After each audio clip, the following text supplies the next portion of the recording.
Does God exist?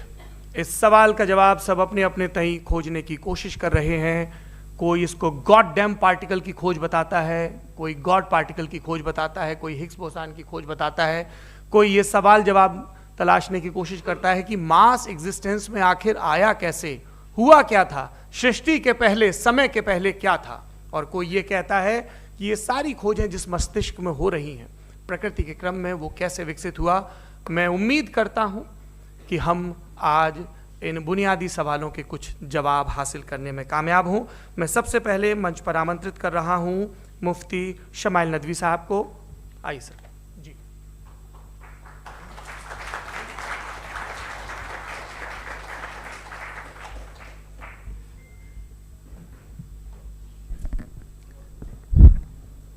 एक आखिरी गुजारिश, बोलना शुरू करें आप लोग प्लीज अपने फोन फ्लाइट मोड पे या साइलेंट मोड पे रखें। एक बार चेक कर ले, कई बार बेध्यानी हो जाती है।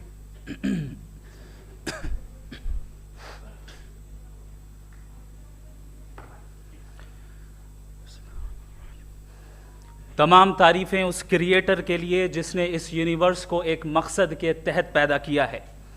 रिस्पेक्टेड जनाब जावेद अख्तर साहब, मिस्टर सौरभ द्विवेदी और respected audience, thank you all for being here today. आज की डिबेट में चूंकि हम बात करने वाले हैं डज गॉड एग्जिस्ट के टॉपिक पर, तो ये एक ऐसा टॉपिक है जिसके मुताल्लिक कोई भी डिसीजन लेने के लिए अलग अलग स्टैंडर्ड्स हो सकते हैं। लिहाजा डिबेट के शुरू में ये ज़रूरी है कि हम ये जान लें कि आज के इस टॉपिक में कौन सा स्टैंडर्ड सही होगा और कौन सा गलत होगा। सबसे पहला स्टैंडर्ड जिसे मैं समझता हूं कि हमारे रिस्पेक्टेड जनाब जावेद अख्तर साहब बड़ी तेज़ी के साथ उसकी तरफ लपकेंगे, वो है साइंस। जबकि साइंस दर हकीकत खुदा के एग्जिस्टेंस को डायरेक्टली साबित करने या उसके एग्जिस्टेंस को डिनाई करने के लिए स्टैंडर्ड नहीं बन सकती। और उसकी वजह क्या है, ये मैं नहीं कह रहा, ये वो लोग कह रहे हैं जो साइंस के एक्सपर्ट्स हैं। नेशनल एकेडमी ऑफ साइंस कहती है science doesn't have the processes to prove और disprove the existence of God. Why? क्योंकि साइंस का ताल्लुक एम्पेरिकल एविडेंस से है और एम्पेरिकल एविडेंसेस का ताल्लुक हमारे नेचुरल और फिजिकल वर्ल्ड से है, जबकि गॉड नॉन फिजिकल और सुपर नेचुरल रियलिटी है। लिहाजा नॉन फिजिकल रियलिटी को आप उस टूल के साथ नहीं चेक कर सकते जिसका काम फिजिकल रियलिटी को तलाश करना है। लिहाजा आज इस डिबेट में गॉड की एग्जिस्टेंस को साबित करने या उसे डिनाई करने में साइंटिफिक एविडेंस को एक्सेप्ट नहीं किया जाएगा। दूसरा स्टैंडर्ड हो सकता है रेविलेशन, कि रेविलेशन के जरिए हम ये साबित करें कि गॉड एग्जिस्ट करता है या नहीं। लेकिन ये स्टैंडर्ड भी आज इररेलेवेंट है। क्यों? क्योंकि रेविलेशन मेरे नज़दीक सोर्स ऑफ नॉलेज है, वैलिड सोर्स ऑफ नॉलेज है, लेकिन हमारे जावेद अख्तर साहब के नज़दीक ये वैलिड सोर्स ऑफ नॉलेज नहीं है। लिहाजा आज की डिबेट में मैं एक भी एविडेंस किसी भी मजहबी स्क्रिप्चर से नहीं दूंगा ताकि जावेद अख्तर साहब के लिए वो अनएक्सेप्टेबल ना हो। तीसरा जो मेयार हो सकता है वो है ऑब्जर्वेशन, कि भाई कोई कहे कि हमें खुदा दिखाओ, अगर है तो दिखाओ, या ये कि खुदा के एग्जिस्टेंस पर एम्पेरिकल एविडेंस दो, तो ये है दर हकीकत गलत टूल का इस्तेमाल करना। ये ऐसा ही है कि जावेद साहब मुझसे ये मुतालबा करें कि मुफ्ती साहब आप मेटल डिटेक्टर के जरिए प्लास्टिक डिटेक्ट करके दिखाएं। अब चूंकि प्लास्टिक डिटेक्ट नहीं हो पा रही है लिहाजा plastic does not exist. No, you are using the wrong tool. इस टूल से प्लास्टिक को डिटेक्ट नहीं किया जाता। लिहाजा मैं समझता हूं कि गॉड के एग्जिस्टेंस पर एम्पेरिकल एविडेंस का मुतालबा करना एक बचकाना मुतालबा है और हमारे रिस्पेक्टेड जनाब जावेद अख्तर साहब इस स्टेज से अब बहुत आगे निकल चुके हैं। अब बचता है एक ही स्टैंडर्ड और वो स्टैंडर्ड है अक्ल, लॉजिक, रीजनिंग। और यही वो स्टैंडर्ड है जिसके तहत गॉड की एग्जिस्टेंस को साबित किया जाएगा या गॉड की एग्जिस्टेंस को डिनाई किया जाएगा। लेकिन चूंकि ये बहुत इंपॉर्टेंट और सेंसिटिव टॉपिक है, इसलिए लॉजिकल आर्ग्यूमेंट भी ऐसा होना चाहिए जो डेफिनेटिव हो, इनडेफिनेटिव ना हो, जो 2 और 2 4 की तरह बिल्कुल वाजे हो, जिसे लॉजिकली रिजेक्ट करना पॉसिबल नहीं हो। फॉर एग्जाम्पल हम कहें हमारे रिस्पेक्टेड मिस्टर सौरभ साहब ये एक इंसान है और तमाम इंसान कॉन्शियस बीइंग है, लिहाजा नतीजा क्या निकला, हमारे सौरभ साहब भी कॉन्शियस बीइंग है। क्या ये इनडेफिनेट आर्ग्यूमेंट है या डेफिनेट आर्ग्यूमेंट है? ये डेफिनेट आर्ग्यूमेंट है, ये 2 और 2 की तरह वाजे है, इसमें किसी तरह जो है लॉजिकली इसको रिजेक्ट नहीं किया जा सकता। तो अगर आज हमारे जावेद अख्तर साहब ऐसी कोई अकली दलील और लॉजिकल एविडेंस दें खुदा के ना होने पर जो डेफिनेट भी हो, तो मैं ये ऐलान करता हूं कि यकीनन मैं उस एविडेंस को कबूल करूंगा और उस पर गौर करूंगा। लेकिन साथ में यह भी ऐलान कर देता हूं प्रेडिक्शन के तौर पर कि ऐसा कोई डेफिनेट आर्ग्यूमेंट कोई नहीं पेश कर सकता। दलील हम देंगे और डेफिनेटिव दलील देंगे, लॉजिकल दलील देंगे, ऐसी दलील देंगे जो एंटायर एथिस्टिक वर्ल्ड उसे रेफ्यूट नहीं कर सकती। चलें अब हम एक एग्जाम्पल सोचते हैं, एक सिनेरियो, सिंपल सिनेरियो, तमाम ऑडियंस से गुजारिश है, हम और आप एक आइसोलेटेड आइलैंड पर हैं, ऐसा आइलैंड जहां पे हमसे पहले कोई कभी नहीं गया। चलते चलते आपके सामने अचानक आपने देखा एक पिंक कलर की बॉल पड़ी हुई है। सबसे पहला सवाल आपके जहन में क्या आएगा कि ये बॉल यहां क्यों आई, कैसे आई, ये पिंक कलर की ही क्यों है, कोई और कलर भी हो सकता था, ये इसी शेप में क्यों है, कोई और शेप भी हो सकता था। नेचुरली आप इस तरफ पहुंचेंगे कि कोई ना कोई है जिसने इन स्पेसिफिक प्रॉपर्टीज के साथ इस बॉल को बनाया है और यहां पे रखा है। चूंकि आप जानते हैं कि ये जो बॉल है इसका एग्जिस्ट करना जरूरी नहीं है, ये एग्जिस्ट कर भी सकती थी, नहीं भी कर सकती थी, और एग्जिस्ट करना ही था तो किसी और फॉर्म में करती, किसी और कलर में करती। अब आप इस बॉल को एक्सपैंड करते चले जाएं, एक्सपैंड करते चले जाएं, एक्सपैंड करते चले जाएं, यहां तक कि ये बॉल यूनिवर्स के साइज की हो जाए। बताइए कि क्या साइज के बढ़ जाने से सवाल बदल जाएगा? हरगिज नहीं बदलेगा। अभी भी सवाल रहेगा, ये यूनिवर्स कहां से आया, इन स्पेसिफिक प्रॉपर्टीज के साथ कहां से आया, क्यों आया, किसने बनाया, ये सवाल उस वक्त भी वैलिड रहेगा। लेकिन ये सवाल अगर हम जनाब जावेद अख्तर साहब से करें तो चूंकि इनका वर्ल्ड व्यू एथिस्टिक है, और सिर्फ इनका नहीं, मतलब जितने भी एथिस्ट हैं और एथिस्टिक वर्ल्ड व्यू को रखने वाले से अगर आप ये सवाल करें कि ये यूनिवर्स कहां से आया, तो इनका जवाब या तो आर्ग्यूमेंट फ्रॉम इग्नोरेंस होगा या डॉगमेटिक होगा। या तो ये कहेंगे कि मुझे नहीं पता कि ये कहां से आया, लिहाजा गॉड डज नॉट एग्जिस्ट, ये आर्ग्यूमेंट फ्रॉम इग्नोरेंस है। या ये कहेंगे कि ये यूनिवर्स खुद ब खुद बन गया, इसका मतलब ये है कि उस बॉल को भी खुद ब खुद बन जाना चाहिए, लेकिन बॉल के ताल्लुक से ये एक्सप्लेनेशन एक्सेप्ट नहीं की जाएगी कि खुद ब खुद बन गई, लेकिन यूनिवर्स के ताल्लुक से कर दिया जाएगा। इसे हम दूसरे अल्फाज में डॉगमा भी कह सकते हैं। दूसरी चीज, हमारे जावेद अख्तर साहब जरूर गॉड ऑफ गैप्स की मिसाल भी जरूर देंगे, और मिसाल देंगे कि पहले ज़माने में बिजलियां कड़कती थी तो लोगों ने किसी एक खुदा की तरफ, और बारिश होती थी तो दूसरे खुदा की तरफ मंसूब कर दिया, उनके पास दलील नहीं थी। यह हमारा वर्ल्ड व्यू है ही नहीं, यह हमारा वर्ल्ड व्यू है ही नहीं, क्योंकि नेचुरल फिनोमेना के प्रोसेस की इंटरप्रिटेशन को जान लेने से यह कहां से साबित हो गया कि गॉड एग्जिस्ट नहीं करता है। इस पर मैं इंशाअल्लाह अभी आगे बात करूंगा।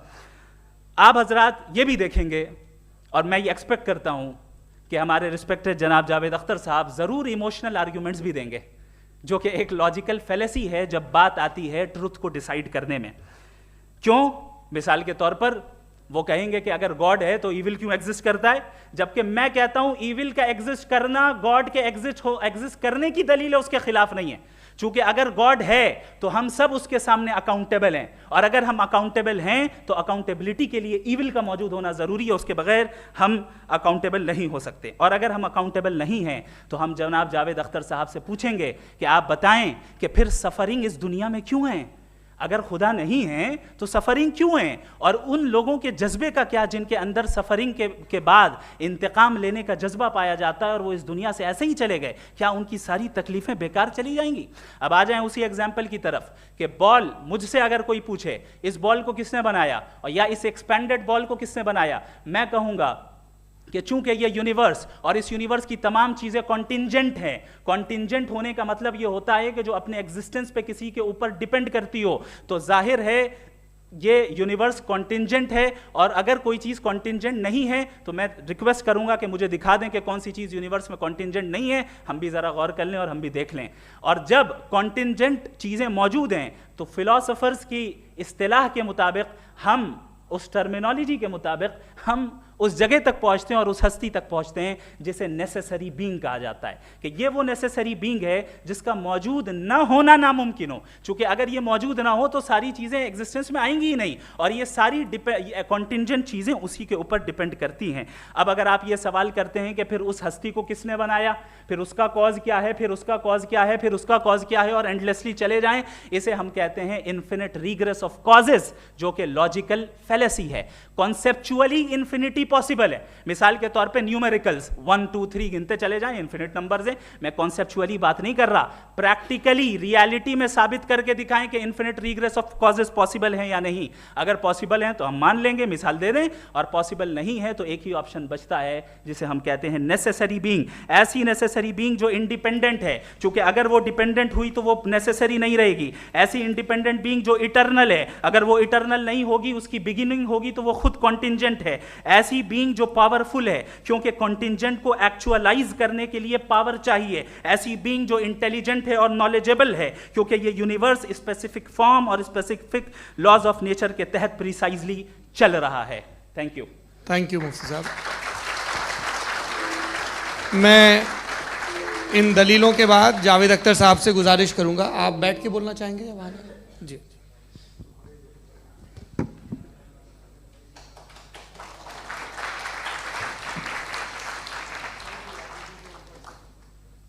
पहले तो मैं मुफ्ती साहब को एक अच्छी खबर देना चाहूँगा कि मेरी नॉलेज साइंस के बारे में बड़ी मामूली है, तो आप फिक्र ना करें उसकी, लेकिन कुछ कॉमन सेंस है मुझ में। देखिए, ये खुदा का तस्वुर कोई नया तस्वुर नहीं है, ये सदियों से रहा है। ये कुछ रिलीजन 3000 साल पुराने होंगे, 4000 साल पुराने होंगे, लेकिन इंसान कोई 10,000 12,000 साल से एग्जिस्ट करता है होमोसेपियन की शक्ल में, और हमेशा कुछ ना कुछ मज़हब रहे। ये मज़हब जाहिलों के नहीं थे, ये मज़हब एक ऐसी ग्रीक सोसाइटी के थे जहाँ बड़े बड़े फिलोसफर्स पैदा हुए। ये मज़हब इजिप्शियंस के थे जिन्होंने पिरामिड्स बनाए थे। ये रोमन्स के थे कि जिनका आर्किटेक्चर और सेनेट यानी पहली बुनियाद डेमोक्रेसी की, लिमिटेड थी मगर डेमोक्रेसी थी, ये उन लोगों ने किए थे। तो इनका जो जुपिटर था, रा था, ज़्यूस था, उन्हें उस पर इतना ही एतमाद था जितना आज किसी मजहबी आदमी को अपने खुदा पे होगा।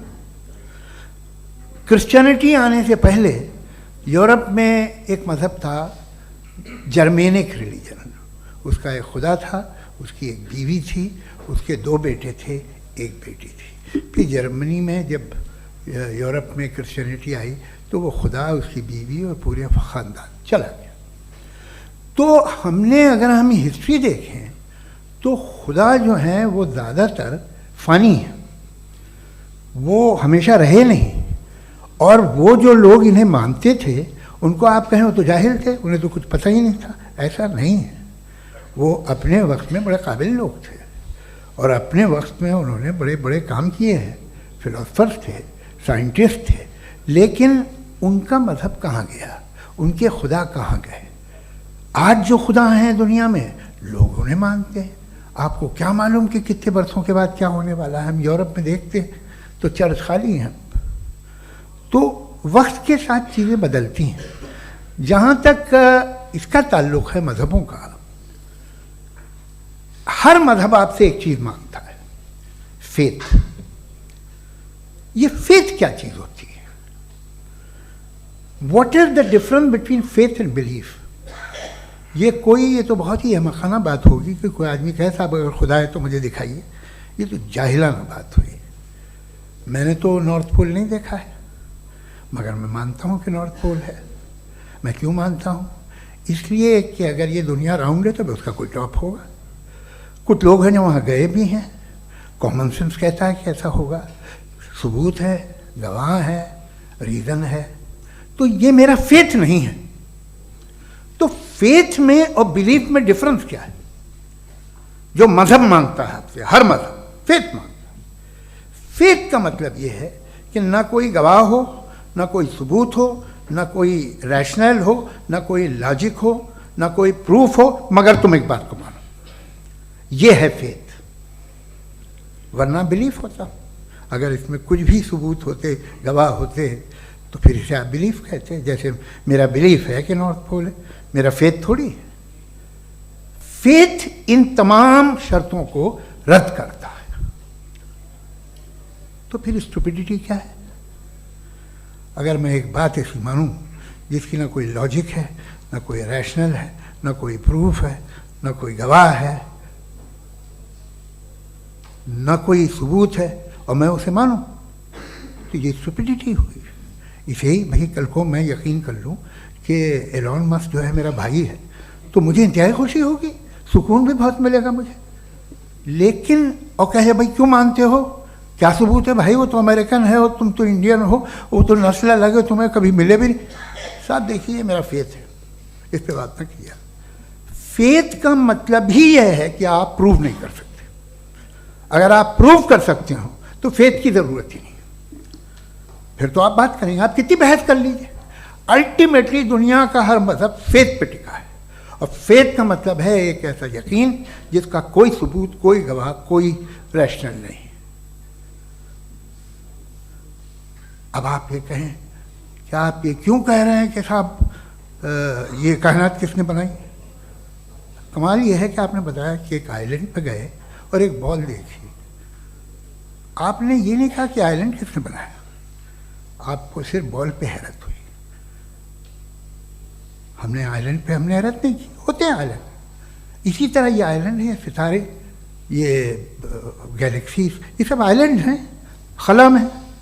हम उन्हें टेकन फॉर ग्रांटेड लेते हैं, हम पूछते नहीं किसने बनाए। आपने जजीरे के बारे में भी नहीं पूछा है।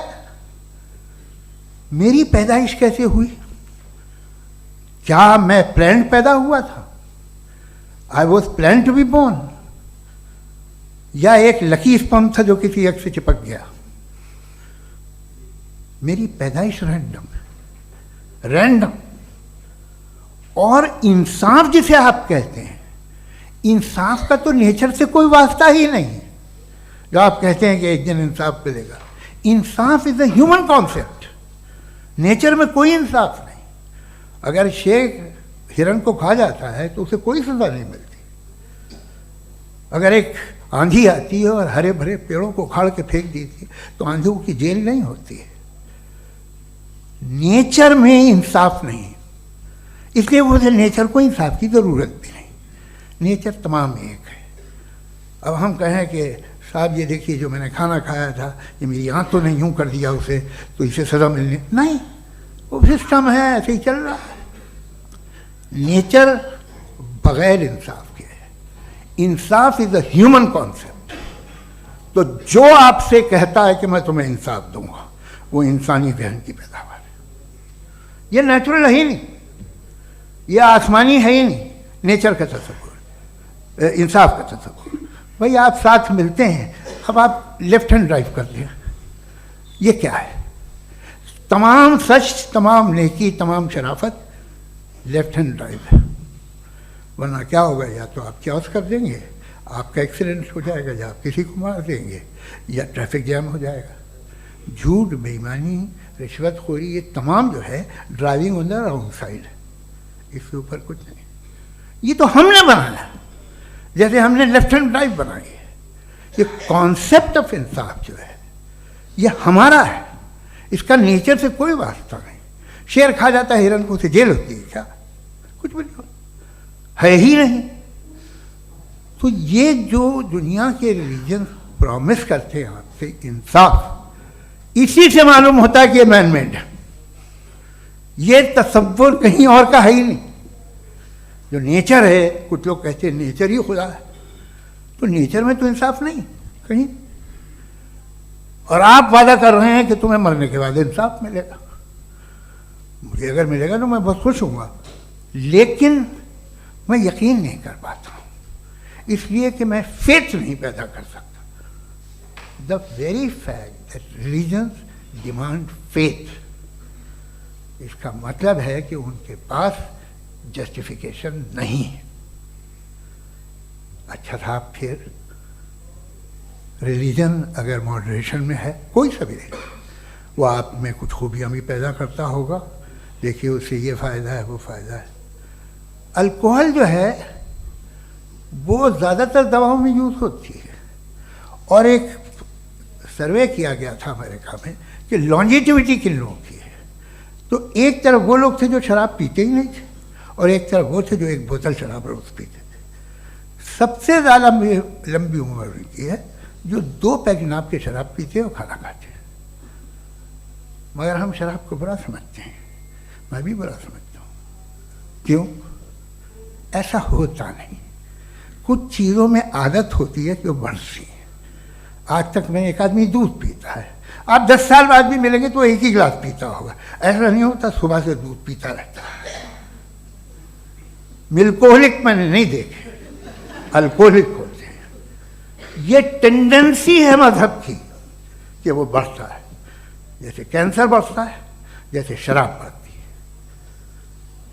कुछ लोग होंगे जो उसे सही तरह से यूज़ करते हैं। मुझे यकीन है कि हमारे मुफ्ती साहब भी उनमें से एक हैं, इनसे बहुत खुशी हुई मुझे इनसे मिलकर। लेकिन कितने लोग हैं कि आज आप देखते हैं दुनिया में जो तबाहियाँ हैं, इनमें कितना हाथ है उन लोगों का जो बिलीवर कहते था मजहब ये नहीं कहता, ना कहता होगा, मगर जब ये मजहब पीते हैं तो ऐसे बिहेव करते हैं।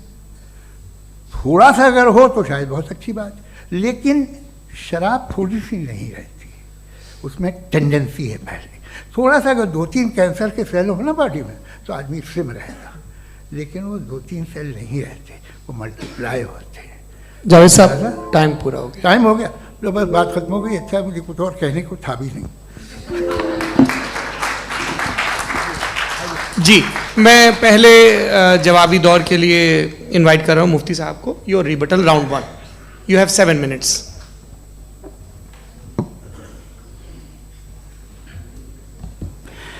Thank you very much Javed साहब। आपकी बात को सुनकर बड़े महजूज हुए हम लोग। महजूज, do you understand? We enjoyed.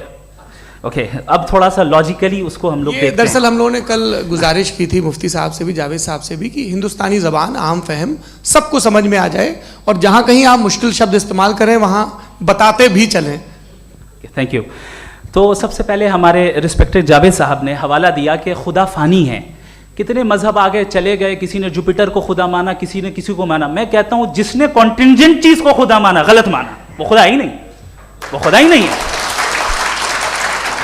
हम तो नेसेसरी बीम को साबित करने बैठे हैं, वो नेसेसरी कॉज जो इटरनल है, जो अबदी भी है और अजली भी है। हम किसी और को साबित करने नहीं बैठे। दूसरी चीज उन्होंने कहा कि फेथ एंड बिलीफ, ये एक ऐसी डेफिनेशन है फेथ की जो इन्होंने पहली मर्तबा पेश की है, या माफ कीजिएगा इन्होंने पहली मर्तबा पेश नहीं की है, रिचर्ड डॉकिंस ने पहली मर्तबा पेश की है। मुझे मालूम है ये सोर्स कहां से है।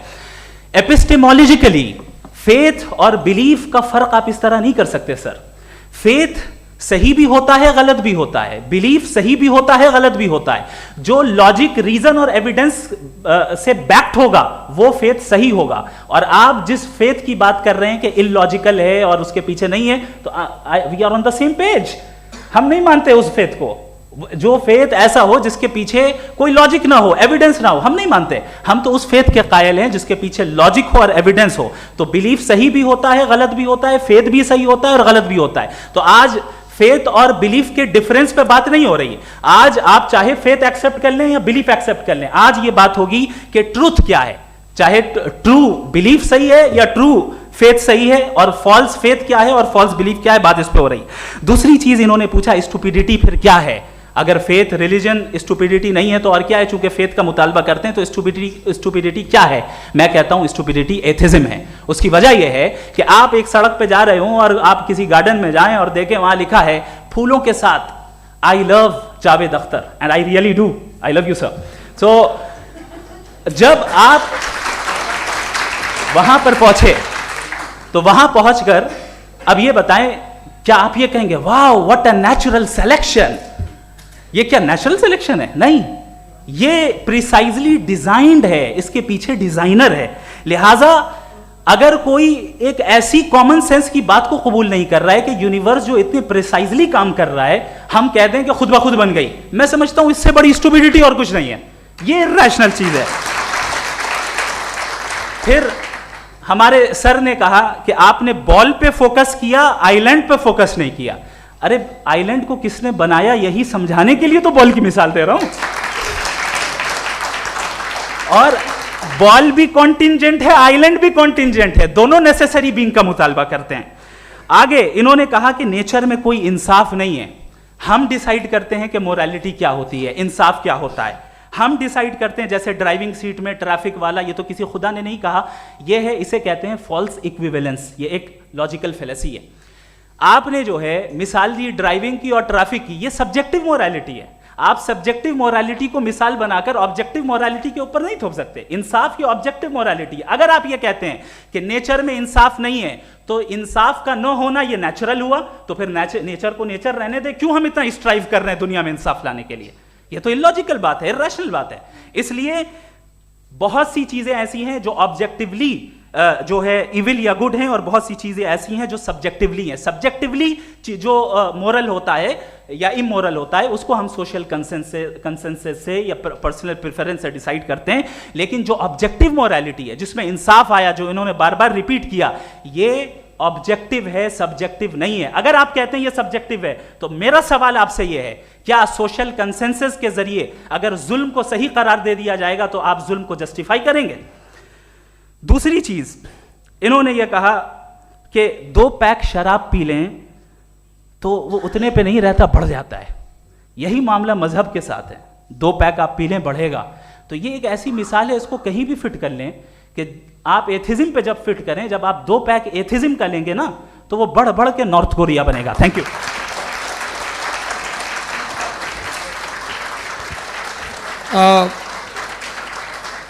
फर्स्ट राउंड के रिबटल के लिए मैं जावेद साहब को इनवाइट कर रहा हूं। आपके पास 7 मिनट का वक्त है, रीसेट कर दीजिएगा प्लीज। मुझे इस बात की खुशी है कि मुफ्ती साहब ने भी मान लिया कि नेचर में कोई इंसाफ नहीं है। तो कोई भी चीज़ जो इंसान ने नहीं बनाई है उसमें इंसाफ नहीं होता है। एक बात मैं आपसे अर्ज़ करूँ, ज़रा पता लगा लीजिएगा, ये जो आप बाग में जाते हैं बेहद खूबसूरत फूल देखते हैं ना, इनमें से कोई नेचुरल नहीं है। ये सारे फूल क्रॉस करके बनाए गए हैं। जो जंगल में फूल होते हैं नहायत मामूली होते हैं, ये फूल इंसानों ने बनाए हैं।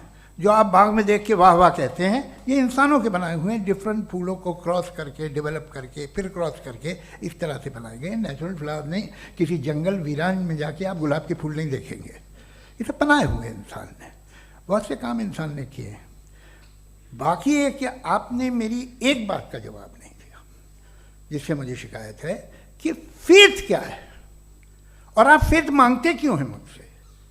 आप तो लॉजिकल हैं, आपके पास तो सारे रैशनल्स हैं, आपके पास सारे सबूत हैं, तो आपको फेथ की डिमांड क्यों करते हैं कि भाई तुम सरेंडर कर दो और सवाल मत करो? कोई मजहब सारे सवाल करने की इजाज़त नहीं देता है और मना करता है कि ज़्यादा सवाल ना करो, बह जाओगे तुम। आप क्यों रोकते हैं? हकीकत यह है कि इंसानी तारीख क्या है।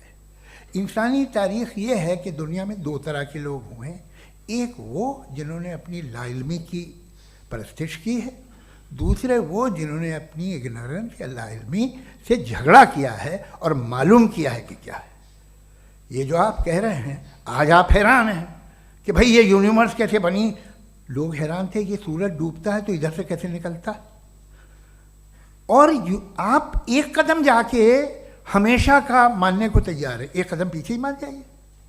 भाई आप इसके बाद जाते हो, कहते सवाल ना करना कि ये कहाँ से आया, ये पावर तो हमेशा से हमेशा रहेगी।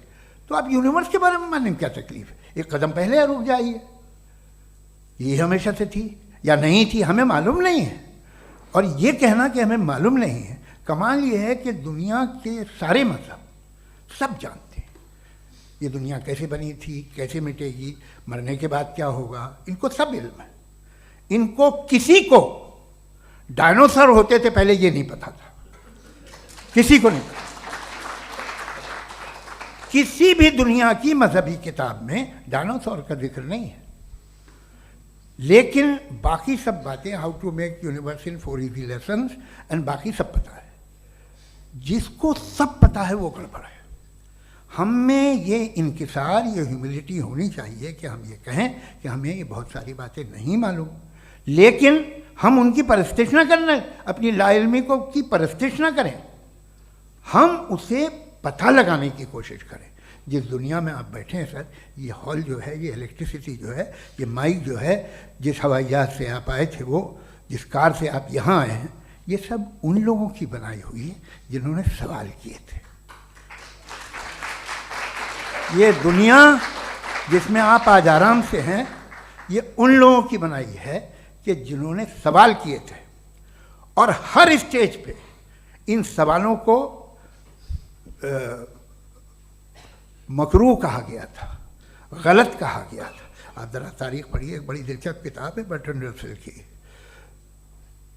जिसमें उसने रिलीजन एंड साइंस कि कब से रिलीजन जो है साइंस के अगेंस्ट है, और हद तो ये है कि भाप के इंजन के खिलाफ थे, स्टीम इंजन के भी खिलाफ थे, और फतवे हुए उन पे, वेटिकन ने दिए। तो ये हमेशा, अभी जैसे ही ये राइट विंगर आते हैं अमेरिका में पावर में, तो वो जो अपना ये क्या बोलते हैं उसे, सीड क्या बोलते हैं, सीड क्या जो, हाँ नहीं सीड जो होते हैं जिन पे जी, नहीं भाई, वो जो ह्यूमन बॉडी के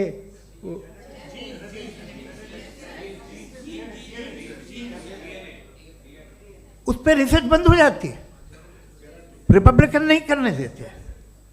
अरे भाई इतना डर क्या है तुम्हें? एक ज़माने में बहुत नाराज़ थे ये सारे मजहबी लोग कि ये इंसान तो इंसान बनाने की कोशिश कर रहा है। आपको क्या तकलीफ भाई, बना ले तो बना लेने दो, ये खौफ क्या है?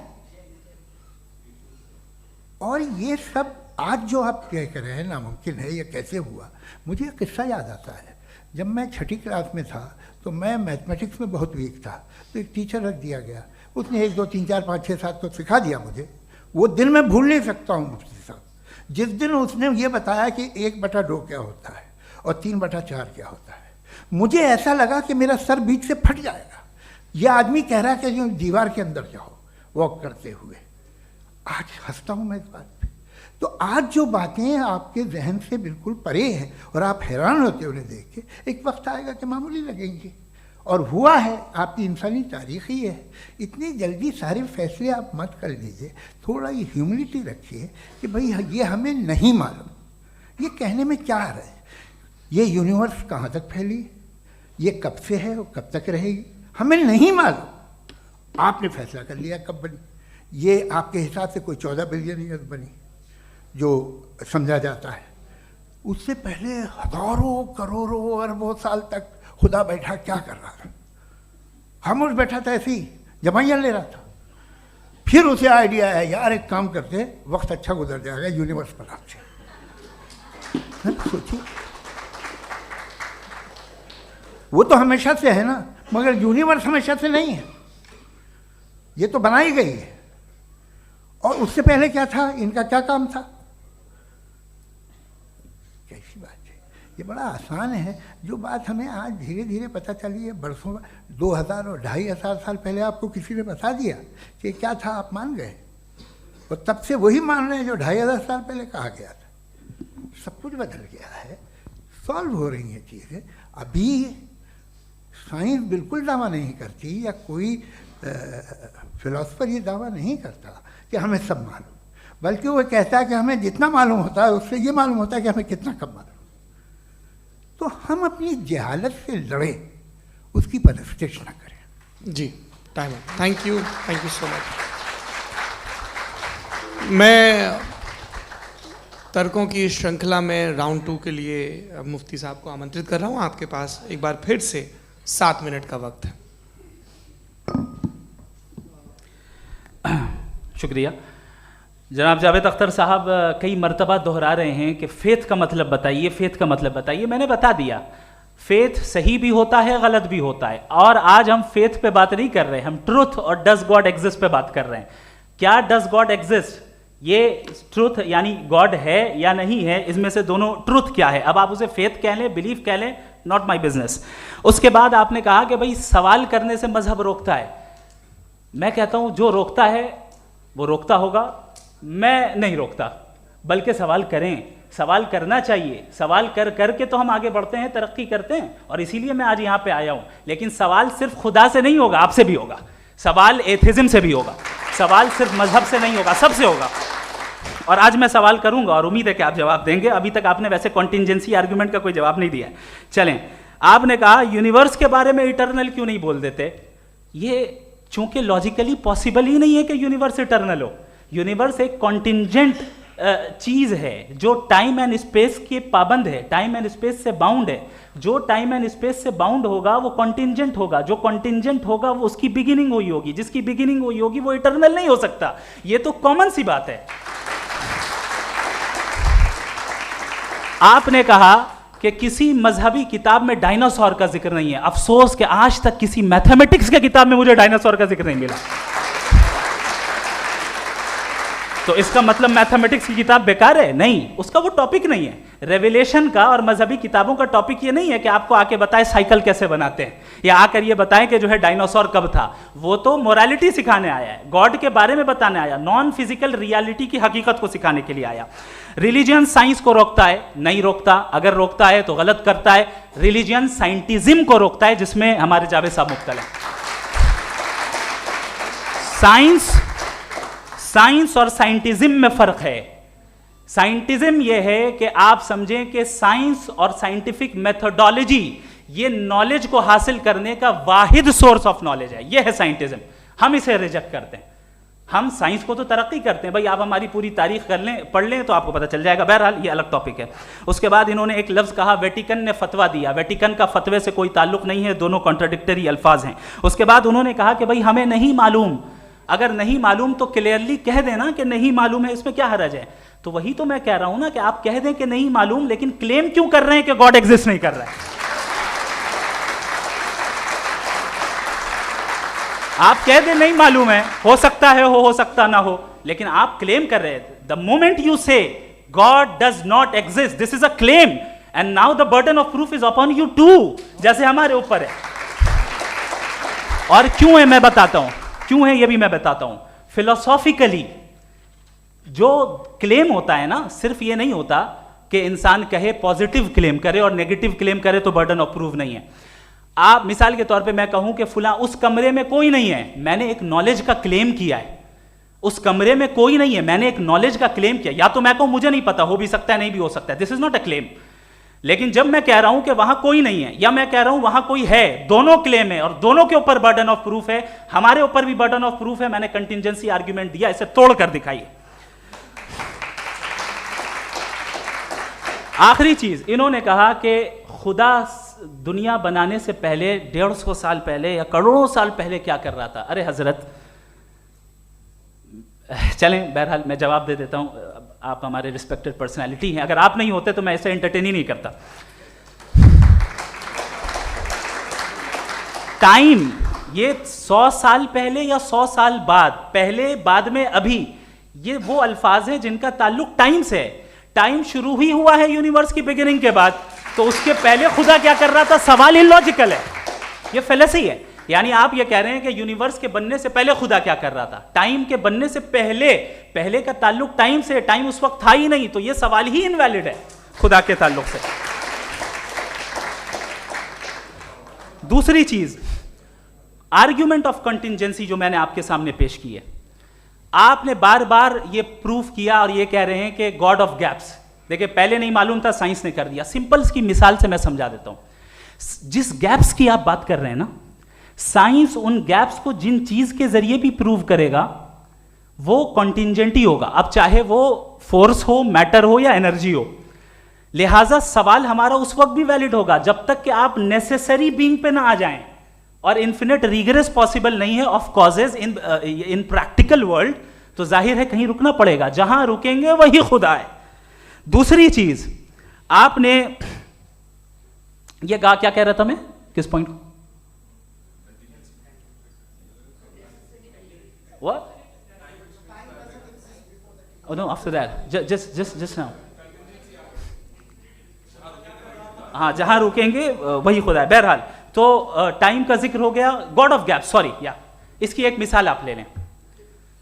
एक कार है, एक साहब ने देखा कि भाई कार जो है उसके व्हील्स कितने अच्छे लगे हुए हैं, सही जगह पे, स्टीयरिंग जो है कितने अच्छे जगह पे लगी हुई है, और सीट्स कितने वेल डिजाइंड है, कितनी प्रिसाइजली ये कार काम कर रही है। तो ज़रूर कोई ना कोई इसे क्रिएट किया है, किसी ने क्रिएट किया है। अब जावेद साहब आए और कहे अरे जनाब बोनेट खोलिए, इसमें इंजन है, इंजन इस कार को चला रहा है, hence prove no one has created the car. This is illogical, this is irrational. आपने इंजन के जरिए उस गैप को तो साबित किया, लेकिन क्या उससे कार की जो क्रिएशन है और उसका जो क्रिएटर है ये इम्पॉसिबल हो जाए? ऐसा पॉसिबल है? उसका सवाल खत्म हो जाए, ऐसा पॉसिबल है? नहीं। आपने गैप्स को फिल करके, कॉन्टिंजेंट चीजों से गैप्स को फिल करके हमारे ऑब्जर्वेशन को और ब्रॉड कर दिया। अब हमें और पता चल गया कि ये जो कार है इसका सिस्टम कितना ज्यादा कॉम्प्लेक्स है। पहले कम समझते थे, अब कॉम्प्लेक्सिटी और ज्यादा वाजे हो गई। अब हमें समझ में आ रहा है कि हमारी सर्टेनिटी और बढ़ गई कि जरूर इस कार को किसी ना किसी ने बनाया। यही मामला यूनिवर्स का है। साइंस हमेशा फिजिकल वर्ल्ड की चीजों को ही फिल करती जाएगी और फिजिकल चीजों से ही करती जाएगी, चूंकि एम्पेरिकल एविडेंस का ताल्लुक फिजिकल वर्ल्ड से है। आप साइंस के जरिए मेटाफिजिकल रियलिटी को कभी साबित नहीं कर सकते। ये रॉन्ग टूल का इस्तेमाल करना है। ये वही काम है कि आप मेटल डिटेक्टर से प्लास्टिक डिटेक्टर करने चलें, जो कि जाहिर है सही नहीं है। Thank you.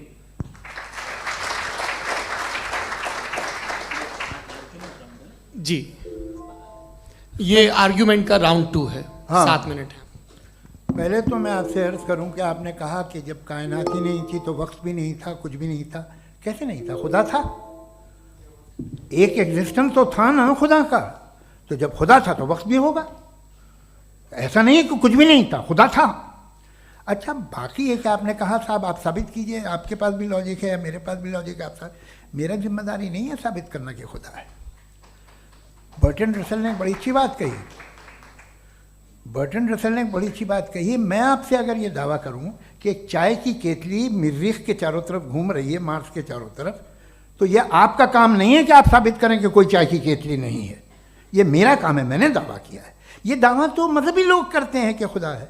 मैं क्यों साबित करूं कि नहीं है? जब तक आप मुझे कन्विंस नहीं कर देंगे मैं नहीं मानूंगा।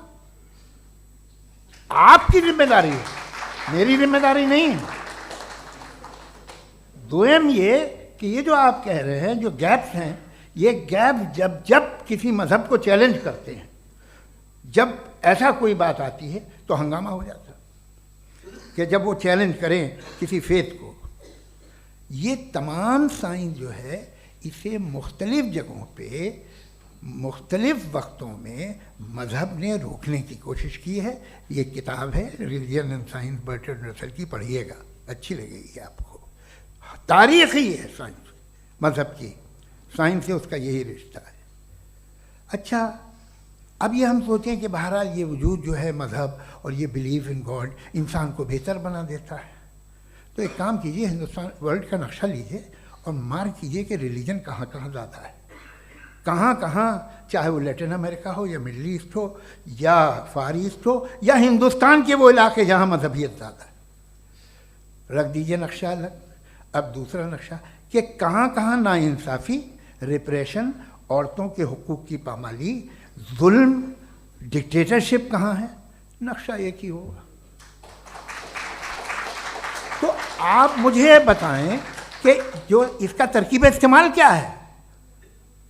खुदा का तरकीब इस्तेमाल तो बताइए। आप छोटी सी दवा सड़क पे बेचते हैं, उसकी भी तरकीब इस्तेमाल बताते हैं। इसके इस्तेमाल से तो फ़ायदा नहीं हुआ किसी को। जो सारे के सारे ख़राब मुल्क हैं, ख़राब समाज है, वो सारे जुल्म खुदा के नाम पे करते हैं। वो गलत करते हैं, सही करते हैं, मुझे क्या लेना देना उससे? इस्तेमाल से मालूम होता ना। एक विस्की की बोतल कभी शायद देखी हो आपने, लाल रंग की होती है, उस पर रोशनी और छिपड़ा इंतहाई खूबसूरत लगती है, क्या बिगाड़ रही है किसी का? उसका इस्तेमाल गलत है, इसलिए आप उसे नापसंद करते हैं। इसका इस्तेमाल गलत है, इस तसव्वुर का इस्तेमाल ही गलत है और हमेशा से गलत हुआ है। आप देख लीजिए, इंसानी तारीख देख लीजिए, आज देख लीजिए, हिंदुस्तान देखिए, दुनिया देख लीजिए, क्या हो रहा है। इसे कैसे इस्तेमाल कर रहे हैं? फेथ वाले लोग क्या फेयर हैं, जस्ट हैं, जो अपने खुदाओं पे यकीन रखते हैं, वो किस तरह के लोग हैं? वो लोगों को इंसाफ देते हैं, वो बेहतर इंसान बने। तो इस दवा का फ़ायदा क्या है? चलो बहुत फ़ायदा हो रहा तो मैं इस्तेमाल कर लूँगा, मैं मुझे तो इस दवा का कोई फ़ायदा दिखता ही नहीं। मुझे तो ऐसा लगता, मैं एक और बात बताऊं, अगर कोई आदमी मजहबी है और अच्छा आदमी है तो मैं उसकी बहुत इज्जत करता हूँ, इसलिए कि मेरा ख्याल है मजहबी आदमी का अच्छा होना मुझसे अच्छा होने से ज़्यादा मुश्किल है। भाई हर चीज़ की एक लिमिट है। आप इतना भाग सकते हैं, इतना नहीं भाग सकते, इतना वजन उठा सकते, इतना नहीं उठा सकते, इतना दूर देख सकते हैं, इतना दूर नहीं देख सकते। उसी तरह कॉमन सेंस कहता है कि आप में नेकी का भी एक कोटा होगा। अब आप अगर सुबह जाते हैं अपनी इबादत गाह और इबादत करते हैं, तो बाहर निकलते हैं तो आप तो यही महसूस करते हैं कि आपने एक बहुत अच्छा काम किया, आपकी नेकी का एक बहुत बड़ा कोटा खर्च हो गया जिससे किसी का कोई फ़ायदा नहीं हो। मैं तो नहीं जाता हूँ तो मुझे तो किसी को खाना खिलाना पड़ेगा, किसी बेवा की मदद करनी पड़ेगी, मैं अपना कोटा कैसे कंज्यूम करूँ? आप अपना कोटा, सारे मजहबी लोग इंतहाई यूजलेस कामों में यूज़ करते हैं। उसके बाद भी अगर आप में बच्ची है थोड़ी सी शराफत, तो भाई वाह क्या बात है।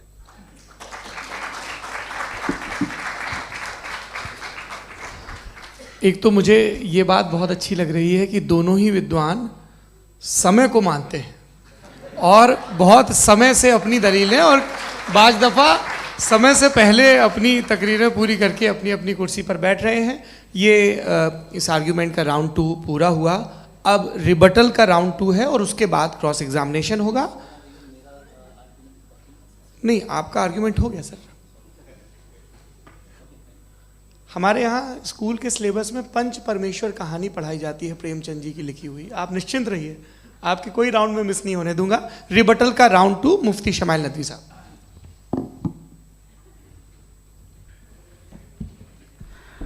असल में जो हकीकी प्रॉब्लम है, असल प्रॉब्लम है वो ये है कि जावेद साहब के पास कॉन्सेप्ट ऑफ गॉड क्लियर नहीं है।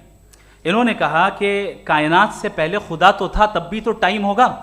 ये टाइम कायनात का हिस्सा है। हम खुदा, उस खुदा को मानते हैं, नेसेसरी बीइंग का टाइमलेस होना ज़रूरी है, चूंकि वो टाइम का क्रिएटर है। जब उसने टाइम को क्रिएट किया तो वो खुद टाइम पे कैसे होगा? उसने जब स्पेस को क्रिएट किया तो खुद स्पेस में कैसे होगा? अगर वो टाइम एंड स्पेस को पहले से ही उसका पाबंद है तो फिर किस चीज़ को उसने क्रिएट किया? लिहाजा ये सवाल गलत है कि खुदा था तो टाइम होगा। बिल्कुल नहीं, टाइम के पाबंद हम हैं, खुदा नहीं है। हम फिजिकल वर्ल्ड से ताल्लुक रखते हैं, वो मेटाफिजिकल रियलिटी है। दूसरी चीज़ इन्होंने मिसाल दी कि चाय की केतली हवा में घूम रही होगी, और पता नहीं शायद वो बर्टन रसल का उन्होंने हवाला दिया। बहरहाल यही प्रॉब्लम है। प्रॉब्लम यही है कि हम चीज़ों के दरमियान डिफ्रेंशिएट नहीं कर पाते हैं। ये जो आपने मिसाल दी ये इमेजिनेशन है, और मैं जो साबित कर रहा हूं वो लॉजिकल नेसेसिटी है। आप इमेजिन करने आए तो कुछ भी करें, जुपिटर में पिंक एलिफेंट होगा, यूनिकॉर्न होगा, करें, उससे कायनात पे क्या फर्क पड़ता है? उससे आप लॉजिकल नेसेसिटी साबित नहीं कर सकते। मैं तो उस प्राइम कॉज की बात कर रहा हूं, उस नेसेसरी बीइंग की बात कर रहा हूं जिसके बगैर इस कायनात का एग्जिस्टेंस मुमकिन नहीं है। दूसरी चीज, मजहब को साइंस चैलेंज करती है वगैरह वगैरह, ये हमारा टॉपिक ही नहीं है। मैं इस पर बात करूंगा तो फिर मेरा वक्त चला जाएगा। मजहब के ऊपर चूंकि हमारी डिस्कशन नहीं है, साइंस को मजहब और बिलखुसूस मैं और हमारा वर्ल्ड व्यू कम अज़ कम साइंस को पीछे नहीं करता है, साइंटिज्म की मजम्मत करता है। इसकी वजाहत मैंने पहले कर दी। दूसरी चीज़ इन्होंने कहा वर्ल्ड का नक्शा लीजिए, वर्ल्ड मैप लीजिए, 2 अलग अलग जगह की। हज़रत मैंने ये होमवर्क किया था और मैंने मिडिल ईस्ट का एक नक्शा लिया और यूरोप का एक नक्शा लिया। ये मजहबी इलाका और ये लिबरल और एथीस्ट इलाका। मुझे पता चला कि सबसे ज़्यादा रेप केसेस जो हैं वहाँ पर हैं।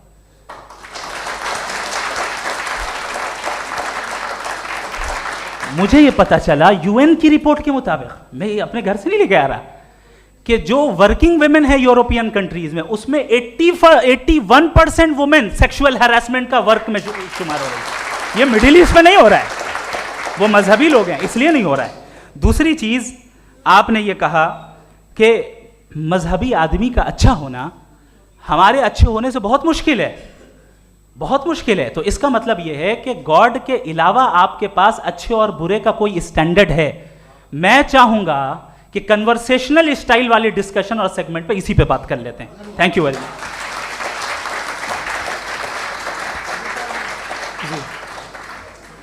ये रिबटल का राउंड 2 है। आपके पास 5 मिनट का वक्त है और इसके बाद क्रॉस एग्जामिनेशन शुरू करेंगे। आप चाहें तो जो इन्होंने सवाल पूछे उनके जवाब आप रिबटल में भी दे सकते हैं। जी जी, देखिए पहले तो ये बात कि ये मिसाल गलत नहीं है, गलत है। इन्होंने पहले ही हमको डिसार्म कर दिया, कह लिया अकल से मामला सॉल्व नहीं हो सकता, लॉजिक से आप पहुंच नहीं सकते। ये एक मेटाफिजिकल चीज़ है। मेटाफिजिकल अजीब सा लफ्ज़ है, ठीक से किसी को माने नहीं मालूम इसके, तो ऐसा लगता है कुछ बड़ी चीज़ है। अरे भाई क्या होता है मेटाफिजिकल, बताओ, खड़ी हो। ये एक लफ्ज़ है जो कहीं भी इस्तेमाल हो जाता है। जब आप एक बात कर रहे हैं और आप मुझसे बहस कर रहे हैं तो मुझे मेटाफिजिकल मत बताइए, आप लॉजिकली मुझे प्रूफ किए। और अगर लॉजिकली आप नहीं बात करते साहब ये मेटाफिजिकल है, तो फिर हम आप बात क्या कर रहे हैं? मेरा आपका किस ज़बान में कॉन्वर्सेशन होगा? और ये कहना कि वक्त पहले नहीं था, तो फिर क्यों कहते हैं ये हमेशा से और हमेशा रहेगा? हमेशा वक्त है, तो आप कैसे कहते हैं वो हमेशा से है और हमेशा रहेगा? हमेशा का मतलब है कोई वक्त, अगर वक्त ही नहीं है तो हमेशा कैसे? बाहर वो रहेगा। अब मैं ये देखता हूँ, आपने कहा ना कि वहाँ रेप ज़्यादा होते हैं, तो हम एक बात देखते हैं कि ये दुनिया जिस पे वो कादर मुतलक है, जिसकी मर्ज़ी के बगैर पत्ता भी नहीं हिलता, ओमनीपोटेंट है, ये दुनिया चल कैसे रही है? और इस दुनिया का हाल क्या है? 45,000 बच्चे जो 10 साल की उम्र से कम थे वो गाजा में मरे। भूख से काला हांडी में बच्चे मरते हैं और डिप्थेरिया से मरते हैं। डिप्थेरिया अजीब मर्ज है, गले में जाली बनना शुरू होती है, बच्चा नीला हो जाता है, गरीब का बच्चा, इसलिए कि उपास इलाज नहीं। ये कादर मुतलक है, जो चाहे कर दे। इससे आप दुआएं मांगते हैं हमारी ये काम कर दे वो कर दे, तो इसका मतलब डे टू डे लाइफ में वो इंटरफेयर करता है और ये देख रहा है वो। अगर वो वाकई भी है फॉर डिस्कशन सेक, तो मैं जब दुनिया देखता हूँ तो मेरे दिल में उसके लिए कोई इज्जत नहीं पैदा होती। ये क्या कर रहे हो तुम पूरे ऑल पावरफुल हो, ओमनीपोटेंट हो, ओमनी प्रेजेंट हो। तुम तो वहाँ गाजा में रहे होगे ना, तुम हर जगह हो। तुम देख रहे थे कि बच्चे की कैसे धज्जियाँ उड़ रही, तुम देख रहे थे और तुम चाहते हो मैं तुम्हारी परस्तिश करूँगा, तुम हो भी। अरे यार, इसके अच्छे तो हमारे चीफ प्राइम मिनिस्टर हैं, कुछ तो ख्याल करते हैं। कमाल है, आप किसकी इबादत कर रहे हैं? अगर वो है भी, ये दुनिया नाइंसाफी से, जुल्म से, जबर से, तशद्दुद से भरी हुई। और आप ये मत कहिएगा कि वो देख रहा है और वो बताएगा एक दिन। अगर वो देख रहा है और इंटरफेयर नहीं करता तो आप दुआ क्यों मांगते? आप कहते हैं मेरा ये काम करा दे, इसके मतलब है वो दखल दे सकता है, वो आपको नौकरी दिलवा सकता है, भले दूसरे आदमी को न मिले, मगर आपका काम कर देगा चूंकि आपने दुआ मांगी है। तो जब वो आपको नौकरी दिला सकता है, लड़की की शादी कर सकता है, बेटे को ग्रीन कार्ड दिलवा सकता है, तो कम से कम ये जो मर रहे हैं बच्चे, इनको रोक दे, कुछ तो करे। मुझे तो दुनिया में, इस दुनिया का कोई मालिक है, इसका ओमनीपोटेंट कोई रूलर है, और ये दुनिया ऐसी चल रही है। मैं तो चाहूँगा कि भाई ना हो, अगर हो तो बड़ी शर्मिंदगी की बात है। शुक्रिया।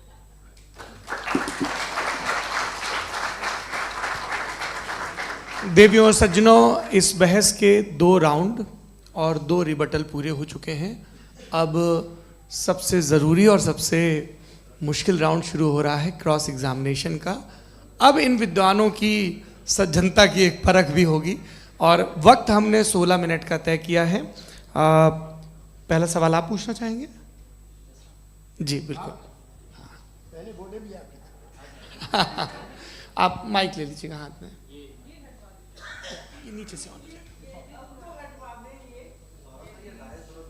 जी मैं बोलता हूँ, ये डायस हटा सकते हैं क्या हम थोड़ा क्विकली?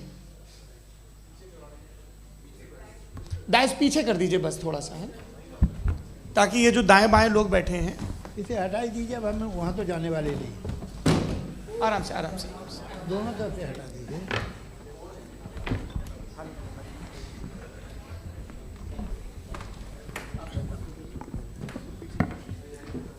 इस बीच आप लोग भी अपने अपने सवाल तैयार कर लें।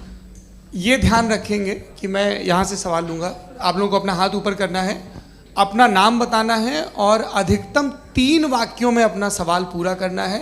कई लोग सवाल की जगह भाषण देने लगते हैं, उससे आज बचना है। जी मुफ्ती साहब, पहला सवाल आपका, 16 मिनट हैं, हम दोनों लोगों के सवाल लेंगे। जी जी बहुत शुक्रिया। आपकी जो अभी बात हुई बहुत अहम थी, मैं इसको चाहूँगा कि आगे डिस्कस करूँ, लेकिन चूँकि अभी ये वो सेगमेंट है क्रॉस एग्जामिनेशन, तो सबसे पहला सवाल आपसे ये है कि जो मैं इतनी देर से कॉन्टिंजेंसी आर्ग्यूमेंट आपको बता रहा था, ये अकल से ही बता रहा था हजरत, आप ये बताएं कि आप इन्फिनिट रिग्रेस ऑफ कॉजेस को पॉसिबल मानते हैं या नेसेसरी बीइंग के एग्जिस्टेंस को सही समझते हैं, चूंकि दो ही ऑप्शन हो सकता है, आप ये बताएं। देखिए, आपको मैं ईमानदारी से बात करूं, एक तो मैं कॉन्टिजेंसी वर्ड ठीक से समझता नहीं, और इस वक्त भी जो आपने अंग्रेज़ी के अल्फाज इस्तेमाल किए वो ज़रा थोड़े से मुझे डिफ़िकल्ट और कॉम्प्लिकेटेड लगे, तो आप ज़रा सिंपल ज़बान में सवाल कर सकते हैं। बिल्कुल कर सकता हूँ जी। यूनिवर्स की हर चीज कॉन्टिंजेंट होने का मतलब ये है कि वो अपने एग्जिस्टेंस में किसी के ऊपर डिपेंडेंट है। जो भी चीज डिपेंडेंट होगी वो चीज इंडिपेंडेंट नहीं हो सकती, तो उसका कोई ना कोई कॉज होगा। तो अब आप क्या समझते हैं कि ये इन्फिनिट रिग्रेस है, यानी कॉज पर कॉज, कॉज पर कॉज, कॉज पर कॉज, और कभी कोई यानी ये एंडलेसली चलता रहा? क्योंकि अगर ऐसा होगा तो हम तो एग्जिस्टेंस में आते ही नहीं, लॉजिकली ये मुत्तफक अलैह चीज है, मुत्तफक अलैह अग्रीड अपॉन। ओके, इस पे हमने एग्री किया था कि मुश्किल शब्द आएगा तो अर्थ बताना पड़ेगा। तो इन्फिनिट रिग्रेस तो पॉसिबल नहीं है, तो कहीं ना कहीं आपको रुकना पड़ेगा ऐसे नेसेसरी बीइंग पर। नहीं, कोई ज़रूरत नहीं रुकने की। किसने कहा आप रुकना पड़ेगा? आप रुकते हैं खुदा पे, आप नहीं रुकते। आप कहते हैं वो हमेशा से, जब उस वक्त से है जब वक्त नहीं था। आप कहाँ रुकते हैं कि अब हुआ था वो? आप नहीं कहते। हम क्यों नहीं मान सकते कि यूनिवर्स जो है और बल्कि मल्टीवर्सेस जो है वो हमेशा से हैं, वो बनती हैं, बिगड़ती हैं। एक हमारे यहाँ एक चीज़ है ब्लैक होल, वो समेट लेता है वापस, फिर ब्लास्ट होता है, फिर फैल जाता है। और इसमें हमारी तो खैर कोई औकात ही नहीं है। इंसान की एक छोटे से ज़र्रे पे हम 50-60 साल की उम्र रखते हैं, जो करोड़ों अरबों साल की कायनात है उसमें, और पैदा भी नहायत ही बेहुदा वजह से हुए थे। तो इसमें ये सोचना कि इसकी वजूहात और ये क्यों है, ये डिपेंडेंट है, ये हम देख रहे हैं, क्या मालूम। आप सोचिए कि ये जो फैल रही है कायनात, ये कहाँ फैल रही है, ये कहाँ जा रही है, और ये फैल क्यों रही है? अरे बना ली थी तुमने, रुको भैया, हाँ काफ़ी है। ये फैल क्यों रही है? ये और कौन सी कायनात जिसे मैं दूरबीन से देखता हूँ तो 2 बिलियन लाइट ईयर पे है, उससे मेरा कोई वास्ता ही नहीं है। 2 बिलियन ईयर यानी अगर मैं 80,000 माइल्स पर सेकेंड से चलूँ तो 20 करोड़ साल में वहाँ पहुँच जाऊँगा। इसकी ज़रूरत क्या थी? ये दुनिया, ये कायनात तो इंसान अशरफुल मखलूक़ात के लिए बनाई गई ना। तो ये सब ये टर्म समझ में नहीं आया, इसमें कोई ख़ास समझने वाली बात थी भी नहीं। ये जो अल्टीमेट कहा यह जाता है कि ये जो पूरी यूनिवर्स है, ये जो दुनिया है, ये इंसान के लिए बनाई गई। अच्छा, ये सब इंसान के लिए। क्यों साहब, सही है ना? बिल्कुल, लेकिन इसका ये मतलब नहीं कि किसी चीज के पीछे रीजन आपको नहीं पता तो रीजन नहीं है, इसे कहते हैं नहीं, मुझे नहीं पता, लेकिन मेरी जिम्मेदारी नहीं है। वो बिल्कुल सही कहा था उसने, बर्टन रसल ने। आपने उसे मजाक में टाल दिया कि भाई आप एक दावा कर रहे हैं, मैं क्यों कहूँ कि ये गलत है दावा? आप प्रूफ कीजिए, मेरे पे जिम्मेदारी ही नहीं है, मैंने थोड़ी कहा है। आप प्रूफ कीजिए कि ये सही है। आप आर्ग्यूमेंट ऑफ कॉन्टिंजेंसी का जवाब ही नहीं दे रहे हैं। पूछना चाहेंगे? आप सवाल पूछना चाहेंगे मुफ्ती साहब से? क्योंकि ये क्रॉस एग्जामिनेशन का दौर है। आप जैसे पहले बोल रहे थे फेथ को लेके कुछ, मैं ये पूछना चाहूँगा कि खुदा ने जो भी रेवोल्यूशन किए हैं, एक मज़हब के नहीं बहुत से मज़हबों में किए हैं, अलग अलग रेवोल्यूशन है। कहीं कुछ एक बातें हैं, कॉन्ट्रडिक्शन भी है आपस में, कहीं कुछ आप कर सकते हैं, कहीं कुछ नहीं कर सकते। ऐसा नहीं है कि सबकी कोड ऑफ मॉरल एक है। तो ये किस्सा क्या है? अब आप ये देखिए कि मुझे कभी कभी लगता है कि ये जो फुटबॉल फाइनल होता है, लाखों लोग होते हैं, फिर वो टीवी कवर कर करोड़ों लोग, अगर उसमें खुदा की एक बूमिंग आवाज़ आ जाती, मैं गॉड हूँ, तो सारे लोग अभी सुन लेते और टीवी पे भी सुन लेते, किस्सा ख़त्म होता। ये इतनी राजदारी क्या है कि तुम सामने कुछ तो सबूत दे दो हमें सॉलिड। ये कह साहब ये यूनिवर्स कैसे बनी, इससे मसला क्या हल होगा? मैं पूछूंगा आपसे खुदा कैसे बना? क्यों नहीं पूछूंगा कैसे बना? बल्कि वो तो कायनात से कहीं ज़्यादा इंटेलिजेंट है, कायनात से कहीं ज़्यादा कॉम्प्लेक्स। जी वो हमेशा से है, आप कहेंगे मैं मान लूँगा। अच्छा, दोयम वो कादिर मुतलक, यानी कादिर मुतलक का मतलब ओमनीपोटेंट, वो जो चाहे कर सकता है। आपको नौकरी दिलवा सकता है, आपकी अच्छी जगह शादी करवा सकता है, आपके पड़ोसी आपका मुकदमा हरवा सकता है, आपको जिता सकता है, सब काम करता है। थोड़ा सा माइक क्लोज जी। वो इस दुनिया को चला कैसे रहा है, ये दुनिया कैसे चल रही है, आपको इस पर हैरत नहीं होती? या क़यामत के बाद कभी एक जस्टिस होगा, जब ये बच्चा मर चुका होगा जिसकी धज्जियाँ उड़ गई बम से, इसको इंसाफ मिलेगा तब? अच्छा, अब जवाब दूं? हाँ जी, दीजिए। मैं वही इसीलिए आप ही की तरफ आता। सबसे पहले आपने रेवलेशन और स्क्रिप्चर्स की बात की, इस पे मैं बात कर सकता हूं लेकिन आज नहीं करूंगा चूंकि वक्त कम है, कभी और इस पे डिस्कस करेंगे। मैं तैयार हूं उस पे भी बात करने के लिए। ये क्योंकि अभी हमारा से topic- राउंड 2 की भूमिका तय हो रही है। Does God exist round 2? जी। चूंकि आज गॉड के एग्जिस्टेंस पे बात है तो मैं उसी के रिलेटेड जो है आपके सवालात को एंटरटेन भी करूंगा और मैं भी पूछूंगा। आपने कहा कि आपने साबित ही नहीं किया, जबकि आर्ग्यूमेंट ऑफ कॉन्टिजेंसी बुनियादी आर्ग्यूमेंट है। आप मुझे कॉन्टिजेंसी का मतलब बताइए, आपका मतलब क्या कॉन्टिजेंसी?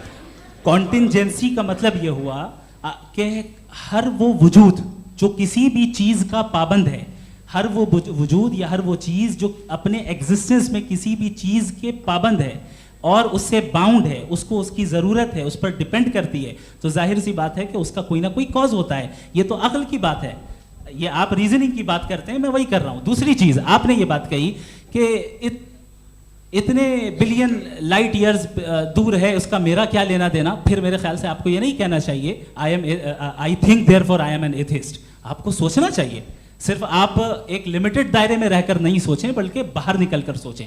आपने तीसरा सवाल किया, आपने सर, 2-3 सवाल एक साथ किए। ऐसी बातें ना कीजिए, कुछ लोगों को इतराज हो जाएगा आप पे कि आप कुछ भी सोचिए, ये इजाज़त आपको है नहीं, मुझे है।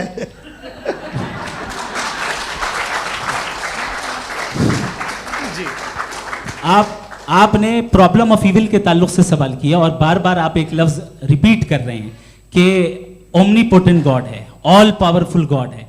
यही तो दरअसल समझना है कि गॉड का कॉन्सेप्ट क्या है। प्रॉब्लम ऑफ इविल जो है, प्रॉब्लम ऑफ इविल दर हकीकत 2 असम्पशंस पर कायम है। अगर आप इन 2 असम्पशंस को समझ जाएं तो ये प्रॉब्लम नहीं रहेगी, आर्ग्यूमेंट आपको समझ में आ जाएगी कि ये कोलैप्स कर जाता है। पॉइंट नंबर 1, यानी जो आपका सबसे पहला फॉल्स असम्पशन है कि गॉड मर्सीफुल है, ओमनीपोटेंट है, दुनिया में जुल्म हो रहा है।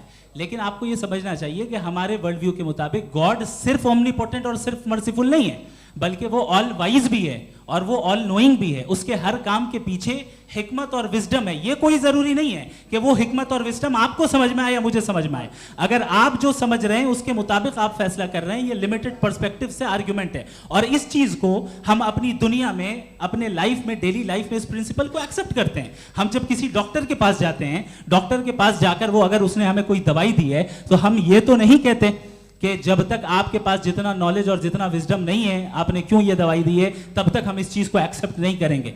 नहीं कहते, हम उसकी अथॉरिटी को तस्लीम करते हैं। क्यों? क्योंकि उसकी हम जानते हैं कि वो नॉलेजेबल है, वो विजडम वाला है, हमसे ज्यादा नॉलेज और हमसे ज्यादा विजडम है। बताएं सर। नहीं, डॉक्टर में और खुदा में बड़ा डिफरेंस है। डॉक्टर पढ़ा लिखा होता है एक, तो मैं उसकी बात सुनूंगा। 2 ये नहीं, कुछ जवाब तो ये भी नहीं है सर प्लीज, भी आ आप जाइए, अगर चलिए। सब ऑडियंस से बोलने लगेंगे तो हाँ। फिर मतलब नहीं सिविलाइज्ड बहस का। मतलब आप ये कहें कि चूंकि आप डॉक्टर पे बिलीव करते हैं इसलिए खुदा पे बिलीव किए, क्या ये मिसाल आपको समझाने के लिए। आर्ग्यूमेंट है, इस पे आपको एतराज नहीं है। तो सिंपल बात ये है कि मैं अगर ये यकीन कर लूँ कि एक ओमनीपोटेंट, उसकी मसलहत है, ये जो बच्चे मर रहे हैं ये मसलहत है उसकी, मुझे नहीं चाहिए थी मसलहत। उसकी मसलहत नहीं, यही तो समझना है। मतलब एक्सपीरियंस। अच्छा, इस आपने अभी मेरी बात पूरी सुनी नहीं। मैंने कहा आपका पूरा आर्ग्यूमेंट 2 फॉल्स असम्पशंस पर है। एक फॉल्स असम्पशन मैंने बता दिया, दूसरा फॉल्स असम्पशन ये है कि इस दुनिया में इविल के होने का कोई गुड रीजन नहीं है, जबकि हमारे पास बाज रीजंस मौजूद हैं, हमारे पास बाज वजूहात मौजूद हैं। अगर इस दुनिया में इविल ना हो तो आप गुड को डिफाइन कैसे करेंगे? अगर जुल्म ना हो आप इंसाफ को समझेंगे कैसे? अगर तारीकी ना हो तो आप लाइट को समझेंगे कैसे? बहुत अच्छे। अभी और सुन लें, अभी और बाकी है। ये तो बात बहुत पसंद आई साहब मुझे, कि जब तक रेप ना हो तब तक औरतों की इज्जत का ख्याल आपने मेरा जवाब पूरा सुना ही नहीं। जब तक के बच्चों का कत्ल ना किया जाए तब तक आपको बच्चों की मासूमियत की इज्जत। आपने पूरा जवाब सुना ही क्या बात है, क्या आपने नुक्ता निकाला? आपने पूरा जवाब सुना ही नहीं। आप सुन लें, मेरी बात सुन लें। ये मैंने आपको एक चीज बताई। दूसरी चीज, इस दुनिया में हम आए हैं टेस्ट के लिए, हमारा टेस्ट हो रहा है और हर इंसान का अलग अलग अंदाज में टेस्ट होता है। और इस दुनिया में अगर इविल मौजूद है तो वो इविल जरिया है हमारे अंदर ह्यूमन नोबल क्वालिटीज को डेवलप करने का और अलग अलग फील्ड में प्रोग्रेस करने का। और अगर हमारे अंदर और इस दुनिया में इविल नहीं होता तो बताइए टेस्ट का मतलब क्या होता? अगर मैं अपने स्टूडेंट को एमसीक्यूज दूं और उसमें सिर्फ राइट आंसर लिख कर दे दूं और कहूं तुम्हारा टेस्ट हो गया, ये मीनिंगलेस है। इस दुनिया में अगर हम टेस्ट के लिए आए हैं तो जाहिर है गुड एंड इविल दोनों मौजूद है। बताइए। तो अगर गुड एंड इविल दोनों मौजूद है तो ये इविल भी खुदा का बनाया हुआ है। जी हाँ, खुदा का बनाया हुआ है, लेकिन अच्छा चलो अच्छी बात। जी बिल्कुल, तो बिल्कुल खुदा ने बनाया। अभी तो ये है कि जो मेजॉरिटी है दुनिया में वो इविल है, तो ये खुदा एक्चुअली इविल के साइड पे लग रहा है मुझे। बिल्कुल भी नहीं, मैं बताता हूं। मेजॉरिटी में तो वो है। क्या बात कर रहे हैं भाई आप? मैं बहुत कोई भी जो मुंसिफ होगा, चाहे आपका अपना घर हो जिसके आप सबसे बड़े हैं, चाहे आपकी ऑर्गेनाइजेशन हो जो आप चलाते हैं, वहां पर आप इविल रखेंगे साबित करने को कि बाकी लोग शरीफ हैं। मेरी बात सुन क्या लें। ये आर्ग्यूमेंट ही गलत है? अगर कि जब तक के कोई इविल नहीं होगा तब तक के शरीफ आदमी शरीफ नहीं लगेगा। अगर एग्जामिनर गलत ऑप्शन दे रहा है तो एग्जामिनर इविल नहीं हो गया, जो गलत ऑप्शन को सेलेक्ट कर रहा है वो फेल होगा। क्रिएटर ने इविल को बनाया है लेकिन वो इविल नहीं है। अच्छा सुनिए मेरी बात, चलिए, लेट मी कंप्लीट सर। जी जी। क्रिएटर ने इविल को बनाया है टेस्ट के लिए, वो इविल नहीं है। इविल वो होगा जो उसे इख्तियार करेगा। छुरी को बनाने वाला गलत नहीं होता है, छुरी का गलत इस्तेमाल करने वाला गलत होता है। रेप को कैसे गलत इस्तेमाल करते हैं? रेप इंसान के फ्री विल का नतीजा है। ये रेप कैसे गलत इस्तेमाल होता है? ये मुझे अब सुन ले, अब सुन ले। गलत इस्तेमाल होता है। हाँ मैं बता रहा हूँ ना, कैसे गलत इस्तेमाल? मैं बता रहा हूँ जी। कि जो इविल इस दुनिया में मौजूद है उसके कई सारे तरीके हैं। एक तरीका इंसान का अपना फ्री विल है। अब अगर कोई रेपिस्ट रेप कर रहा है तो इसका गॉड का कसूर नहीं है, वो अपने फ्री विल का गलत इस्तेमाल कर रहा है, उसको सजा मिलनी चाहिए। अच्छा। और उसी के लिए जहन्नम बनाई गई है। ये फ्री विल का भी बड़ा चक्कर। आप जब कोई बुरा काम करते हैं या कोई बुराई होती है तो ये कहा जाता है कि ये फ्री विल है। 7 billion free wills are moving on this planet. 7 billion free will. और एक आदमी अपनी फ्री विल से मुझे कत्ल कर दे तो मैं खुदा की मर्जी से मरा हूँ कि इसकी फ्री विल की वजह से? मेरी मौत खुदा के हाथ है या ये फ्री विल वाले के हाथ है? खुदा ने फ्री विल का निजाम बनाया है और उस निजाम का गलत इस्तेमाल करके कोई आपको मार रहा है, इस्तेमाल करके मेरा कत्ल कर देता है। अब मेरी मौत का जिम्मेदार कौन है? वो इंसान जिम्मेदार है। वो इंसान। जी। तो ये कहना कि और उसको सजा मिलेगी। तो अब आप आगे चलिए कि ये तय करना कि अल्लाह ही या खुदा, अल्लाह ने, खुदा ही जिंदगी देता है, खुदा ही मौत देता है, ये गलत है। बिल्कुल गलत नहीं है। हाँ, नहीं, निजाम उसी ने बनाया फ्री विल का, निजाम मौत और हयात का उसी ने बनाया। You are contradicting yourself. अभी आपने कहा कि एक आदमी ने फ्री विल से आपको मार दिया, इसमें उसे फ्री विल दी गई थी, उसने गलत इस्तेमाल किया। 7 billion free wills are moving on this planet और आप चाह रहे हैं कि मैं सिर्फ खुदा का ध्यान करूं। ये 7 बिलियन फ्री विल्स को मुझे लुक आफ्टर करना पड़ेगा कि नहीं?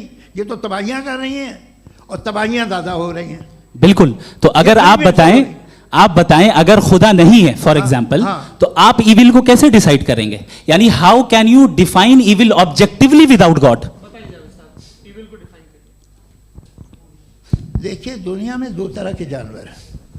एक जो अकेले रहते हैं जंगल में और एक जो ग्रुप्स में रहते हैं। ग्रुप में जो भी रहेगा, चाहे वो आपका फाउंडेशन हो, चाहे कोई क्लब हो, चाहे कोई पॉलिटिकल पार्टी हो, चाहे कोई यूनिट हो, उसमें आपको इंटरैक्ट करने के रूल बनाने पड़ेंगे। यानी लोग तय करेंगे। लोग तय करेंगे। अगर लोगों ने ये तय किया कि किसी का रेप करना सही है, आप जस्टिफाई करेंगे? नहीं, आपका फाउंडेशन तो ये हो गया ना कि लोग ही विल डिसाइड करेंगे। नहीं, अरे दुनिया में ऐसे ग्रुप्स हैं जो रेप को जायज़ मानते हैं सर्टेन हालात में। मैं डिटेल में नहीं जानूंगा, आप भी जानते हैं। ये जो आईसिस वाले थे जिन्होंने क्या किया था, तो उन्होंने क्या किया उसका खुदा से कोई ताल्लुक नहीं है सर। मैंने सिंपल सवाल किया कि इविल को आप डिफाइन करते कैसे हैं? आइए वापस आइए जी। आप साथ में तभी रह सकते हैं जब कुछ आप ऐसे उसूल डेवलप करें जिसमें हर एक का बेसिक तहफ़्फ़ुज़, हर एक का बेसिक राइट हो और हर एक को कोई आराम मिले। यही तरीक़ा है किसी भी ऑर्गेनाइजेशन जिसमें एक से ज़्यादा लोग हैं और वो ऐसे चलती है ज़िंदगी। उसमें अगर आप गड़बड़ करेंगे तो तबाही होगी, नुकसान होगा, बर्बादियाँ आएंगी। और अगर उसमें आप घर ले लीजिए ना, एक हस्बैंड है, एक वाइफ है, बच्चे हैं, वालदा भी हैं, 2 बहनें भी हैं, एक भाई भी है। अब इसमें कोई निज़ाम आपको चाहिए साथ में रहने का, और एक दूसरे पे भरोसा रहे, एक दूसरे के बहीख्वाह हों, एक दूसरे की मदद करें, ऐसी जिंदगी। सर आपकी बात आ गई, आप ये कह रहे हैं कि लोग डिसाइड करेंगे क्या सही है क्या गलत है, यही है मेजॉरिटी डिसाइड करेगी क्या सही है क्या गलत है? अरे भाई बिल्कुल। मेजॉरिटी अगर ये कहे कि नाजी जर्मनी के साथ जिस तरह मेजॉरिटी थी कि जेनोसाइड करना सही है, आप जस्टिफाई करेंगे?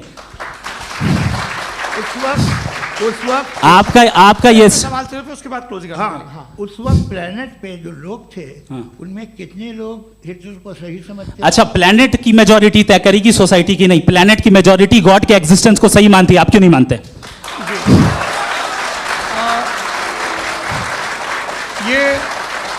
हेलो ये क्रॉस क्वेश्चन का राउंड यहाँ पर समाप्त होता है।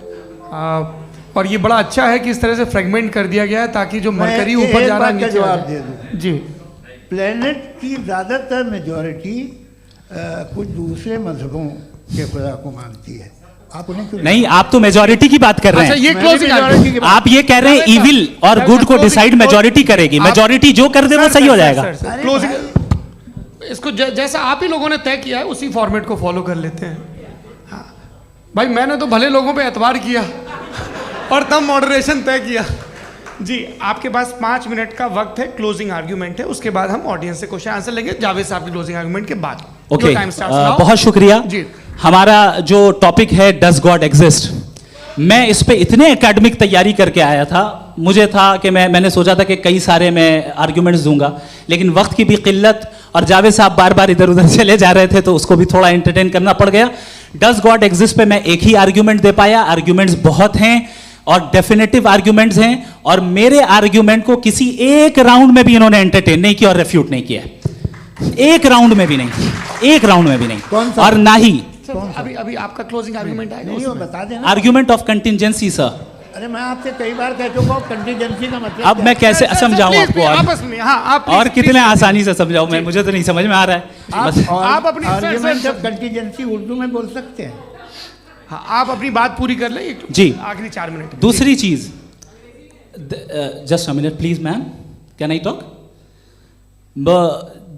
दूसरी चीज ये है कि आपने एक तो इसका जवाब नहीं दिया, दूसरा आपने गॉड के ना होने पर कोई डेफिनेटिव आर्ग्यूमेंट नहीं दिया, सिर्फ मजहब पे बात कर रहे हैं आप।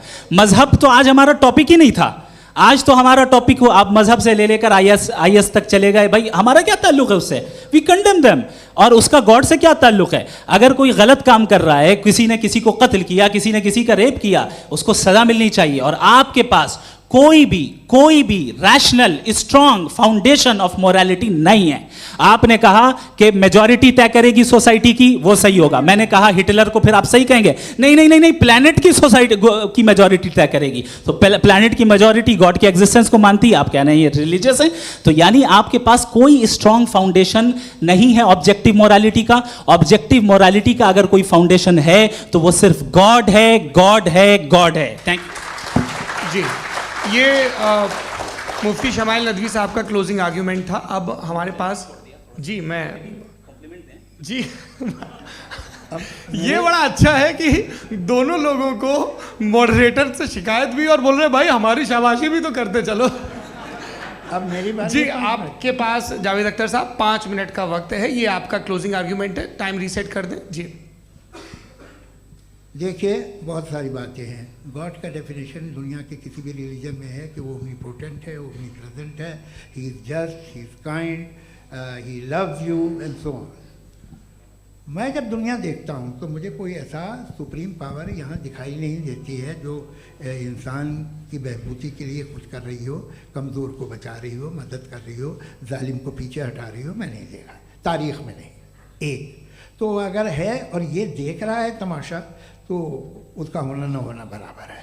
दोयम ये कि ये जो है, जब आप ये कहते हैं कि कायनात जिसकी कंटीजेंसी है, मैं देखिए वो लफ्ज़ इस्तेमाल किया मैं, तो ये कैसे हो सकती है भाई? और फ़ौरन आप सरेंडर कर देते हैं कि जाहिर है कि इसका बनाने वाला तो इससे 10,000 गुना ज़्यादा कॉम्प्लिकेटेड होगा। उस पर आपके होने पे कोई इतराज़ नहीं है। उसे वो टाइमलेस है, वो पहले से था, टाइम तो बहुत बाद में आया, ये सब आप मानने को तैयार है, जिसका आपके पास कोई सबूत नहीं, आपके पास कोई रीज़न नहीं है। आपकी तारीख क्या है मज़हबों की, बिलीफ की, जो खुदाओं का बिलीफ है, ये कॉन्स्टेंटली गलत साबित होता रहा है। मतलब आप कहें कि अरिस्टोटल के ज़माने में तो सब जाहिल थे, वो भी इतने ही यकीन से खुदा पे यकीन रखते थे, जो अब नहीं रहा, ये भी नहीं रहेगा, आप लिख लीजिए। और इसके आसार आपको दुनिया में दिखाई देना शुरू हो चुके हैं। ये बहस क्या आज से 100 साल पहले इस तरह हो सकती थी? यहाँ तक तो आपको हम ले आए हैं। तो सर अरे इनको मदद की ज़रूरत नहीं भाई, ये सेल्फ सफिशिएंट आदमी है, आप क्यों इनकी मदद कर रहे हैं? Sir please. तो ये जो है तमाम बातें अपनी जगह हैं। ये एक पैकेज है। आप अकेले, कोई आदमी ऐसा नहीं जो सिर्फ गॉड को मानता हो, उसके साथ बहुत पैराफर्नेलिया आता है, अलग अलग पैराफर्नेलियाज आते हैं। They have always created chaos in the society. मैं तो आपको सीधा ऑफर देता हूँ कि दुनिया में 10 इम्पॉर्टेंट बिलीव्स है। आप 1 मानते हैं, 9 नहीं मानते, 9 में आप एथियस्ट हैं, 9 को आप बिल्कुल रीजनेबली मेरी तरह देखते हैं। तो 90 मजहबी आदमी भी 90% एथियस्ट है, वो दूसरे खुदा नहीं मानता, एक खुदा मानता है अपना वाला, बाकियों को कहता है गलत है। अगर आप मानना ही बंद कर दें तो आपका 10% चांस है कि आप सही हैं और 90% चांस है कि आप गलत हैं। मेरा मशवरा है आप मानना छोड़ दिए तो 50% चांस होगा कि आप सही हैं और 50% चांस होगा, 40% आप गेन करेंगे बाय बिकमिंग एन एथियस्ट।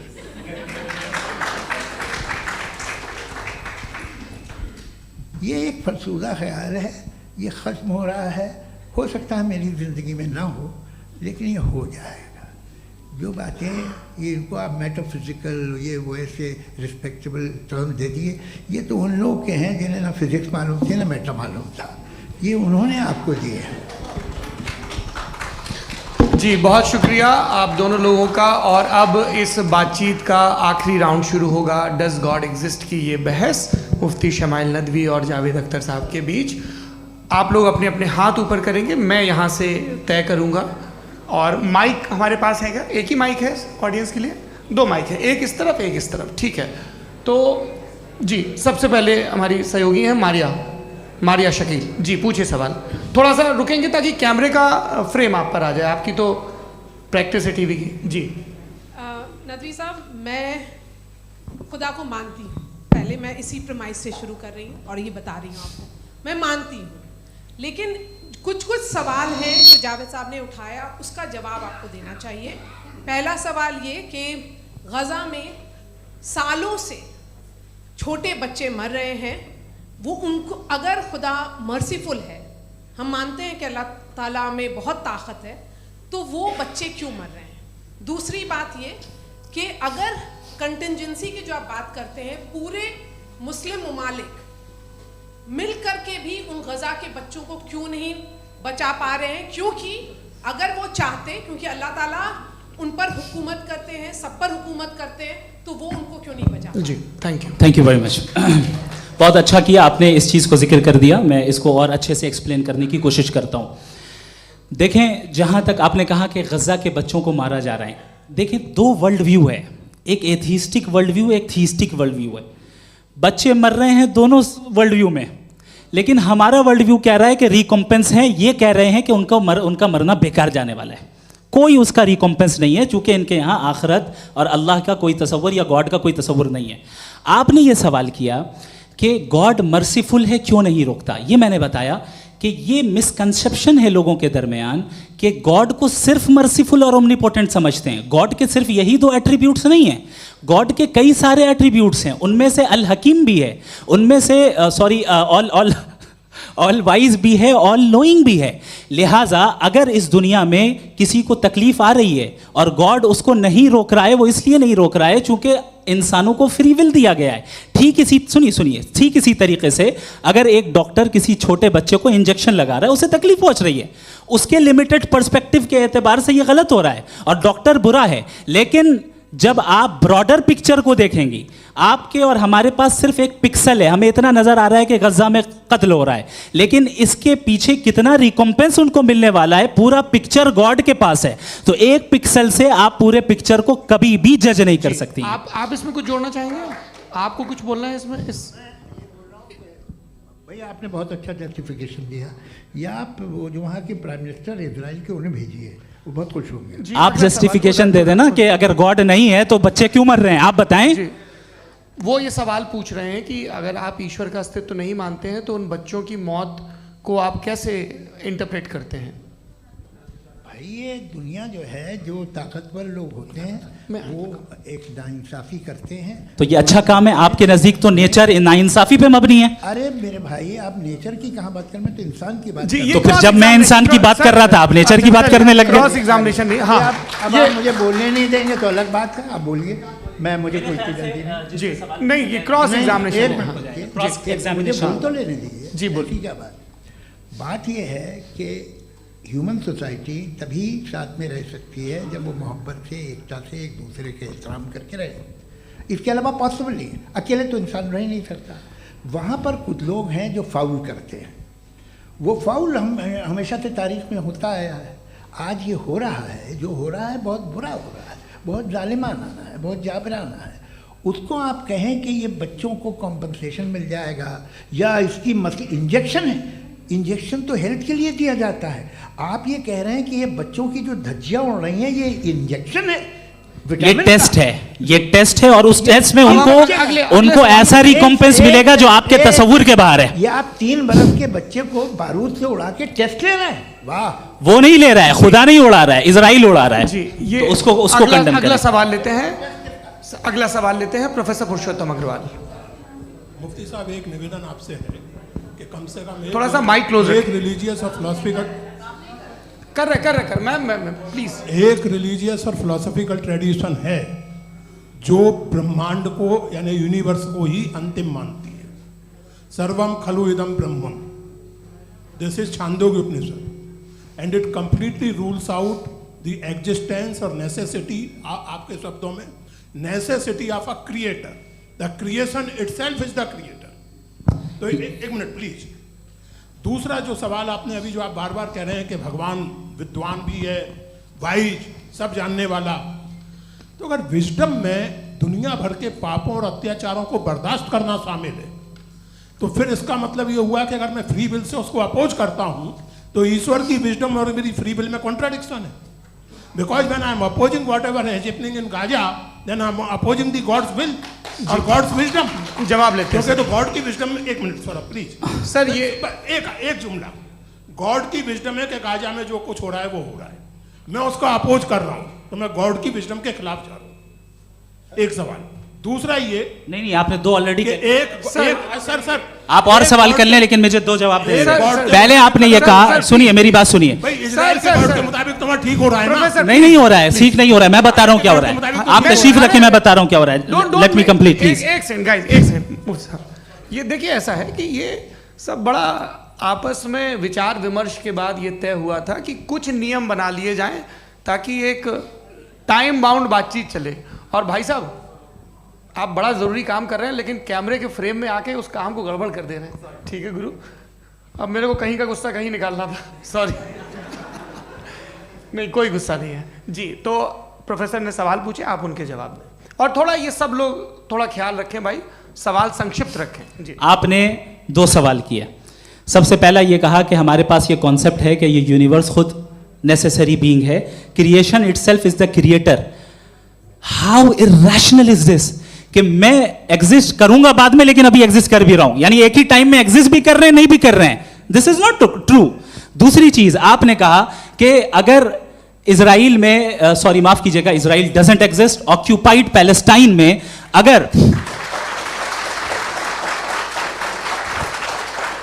अगर ऑक्यूपाइड पैलेस्टाइन में बच्चों को मारा जा रहा है फ्री विल की वजह से और गॉड नहीं रोक रहा, ये कॉन्ट्रडिक्शन है। ये बताइए कि एक एग्जाम में एक बच्चा गलत आंसर लिख रहा है, सुनिए, एग्जामिनर चाहे तो रोक सकता है, क्यों नहीं रोक रहा है?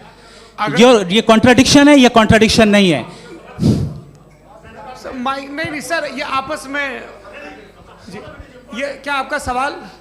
माइक दीजिए। फ्री विल दिया गया है टेस्ट के लिए, अकाउंटेबिलिटी के लिए। अगर फ्री विल नहीं होता तो आप कहते हैं हमें रोबोट बना दिया गया। नॉट मिसरिप्रेजेंट माय पोजीशन, आपकी जो भी पोजीशन, मैं अपनी फ्री विल के नाते, अपने ह्यूमन विजडम के नाते गाजा में हो रही अत्याचार का विरोध करता हूं। बिल्कुल करना चाहिए। आपके हिसाब से मैं गॉड की विजडम का विरोध कर रहा हूं? बिल्कुल नहीं, समाज हो रहा है गॉड की बिल्कुल भी नहीं, बिल्कुल भी नहीं।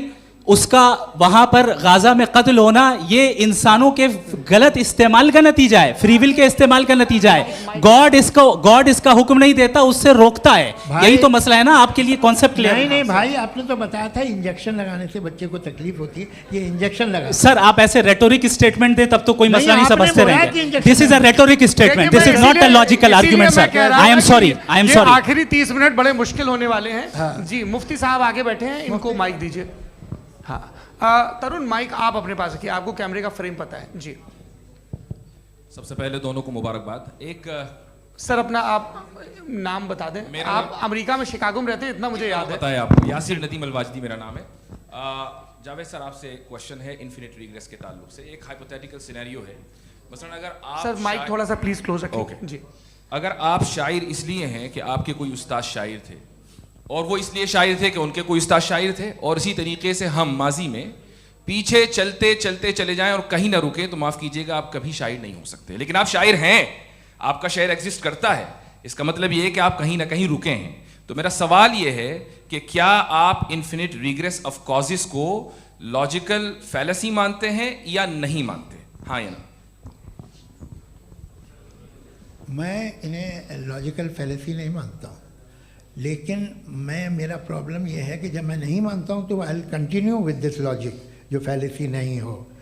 आप एक जगह रुक जाते हैं जाके, आप कहते हैं ये गेंद कैसे बनी, ये जजीरा कैसे बना, ये समंदर कैसे बना, ये ज़मीन कैसे बनी, और अचानक गॉड पे जाके आपको ब्रेक लग जाता है। एक बार आप सवाल नहीं करते कि भाई इनको बनाने वाला तो इनसे भी कॉम्प्लिकेटेड होगा, वो कैसे बना, उसके बारे में आपने इत्मीनान कर लिया, वो हमेशा से है। तो अगर आप उसे हमेशा से मानते हैं तो फिर ये मान लीजिए कि कायनात हमेशा से है, क्या तकलीफ? फिर हम वजूद में नहीं आते जी है?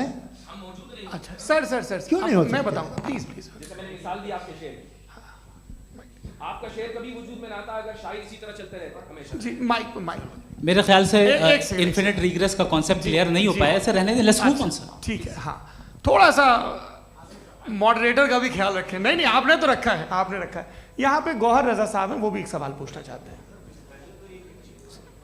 माइक नीचे से ऑन कर दिए नीचे। पहले तो ये कह दूं कि मैं उन बच्चों से शर्मिंदा हूं जिनको गज़ा में कत्ल किया गया,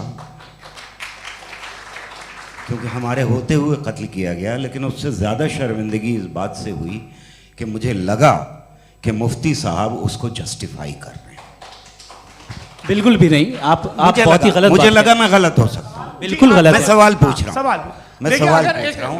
मैं जावेद भाई से डिसएग्री करता हूं। एक सेकंड देखिए, अगर देखिए ऐसा एक सेकंड आप सर वेट अरे आप कुछ मेरे पहले मुझे अपनी बात कह लेने दीजिए। अगर ऑडियंस तय करेगी तो फिर मॉडरेटर का मतलब नहीं। मेरा आप सबसे ये कहना है, ये बहस दो लोगों के बीच में है, एक तरफ मुफ्ती साहब, एक तरफ जावेद साहब। पिछले 1.5 घंटे से ये लोग अपने अपने तर्क रख रहे हैं। आपकी इनसे इत्तेफाकी हो सकती है, ना इत्तेफाकी हो सकती है। मेरे उस्ताद मुझे सिखा गए हैं कि मुखामुखम में असहमति की गुंजाइश बची रहनी चाहिए। अगर मैं आपकी बहुत इज्जत करता हूं गौहर साहब, आपने जो कमाल की किताबें लिखी, साइंटिफिक टेम्परामेंट, लेकिन मेरी ये गुजारिश है आप सबसे कि यदि आप इन लोगों ने जो बोला उन पर टिप्पणियां करेंगे तो ना वक्त की पाबंदी रहेगी, ना वो अनुशासन। आप सवाल पूछ लें, उस सवाल में जो बात आ जाए वो आ जाए।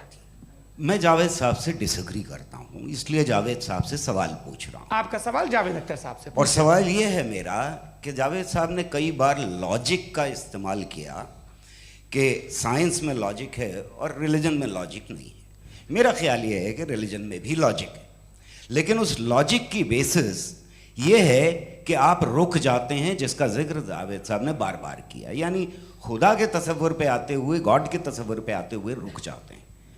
और इसमें सवाल पूछना मतलब फॉरबिडन होता है।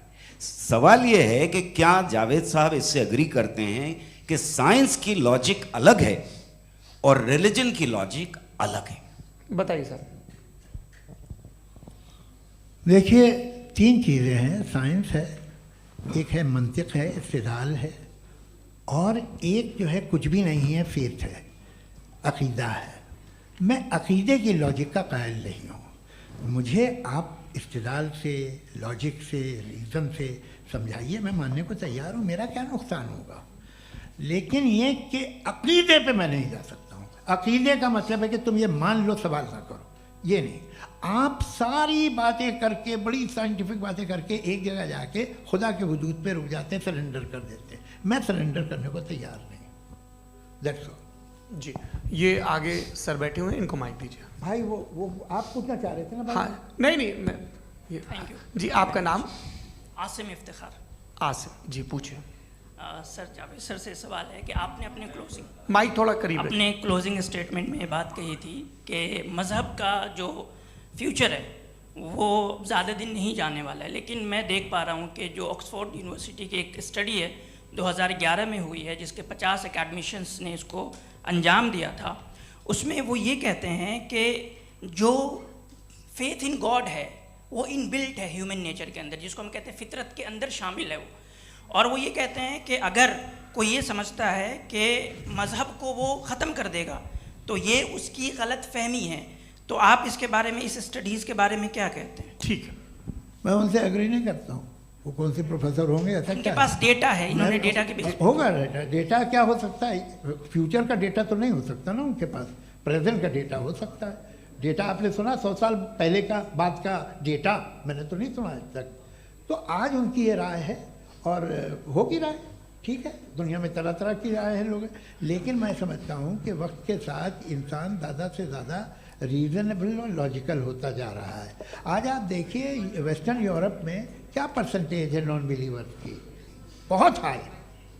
वहाँ चर्च खाली पड़े होते हैं। तो अल्टीमेटली तो इंसान कोई ऐसी बात बहुत अरसे तक नहीं मान सकेगा, चाहे गलत या सही, जो उसे, उसके दिमाग को, उसके जहन को, उसकी लॉजिक को अपील न करे।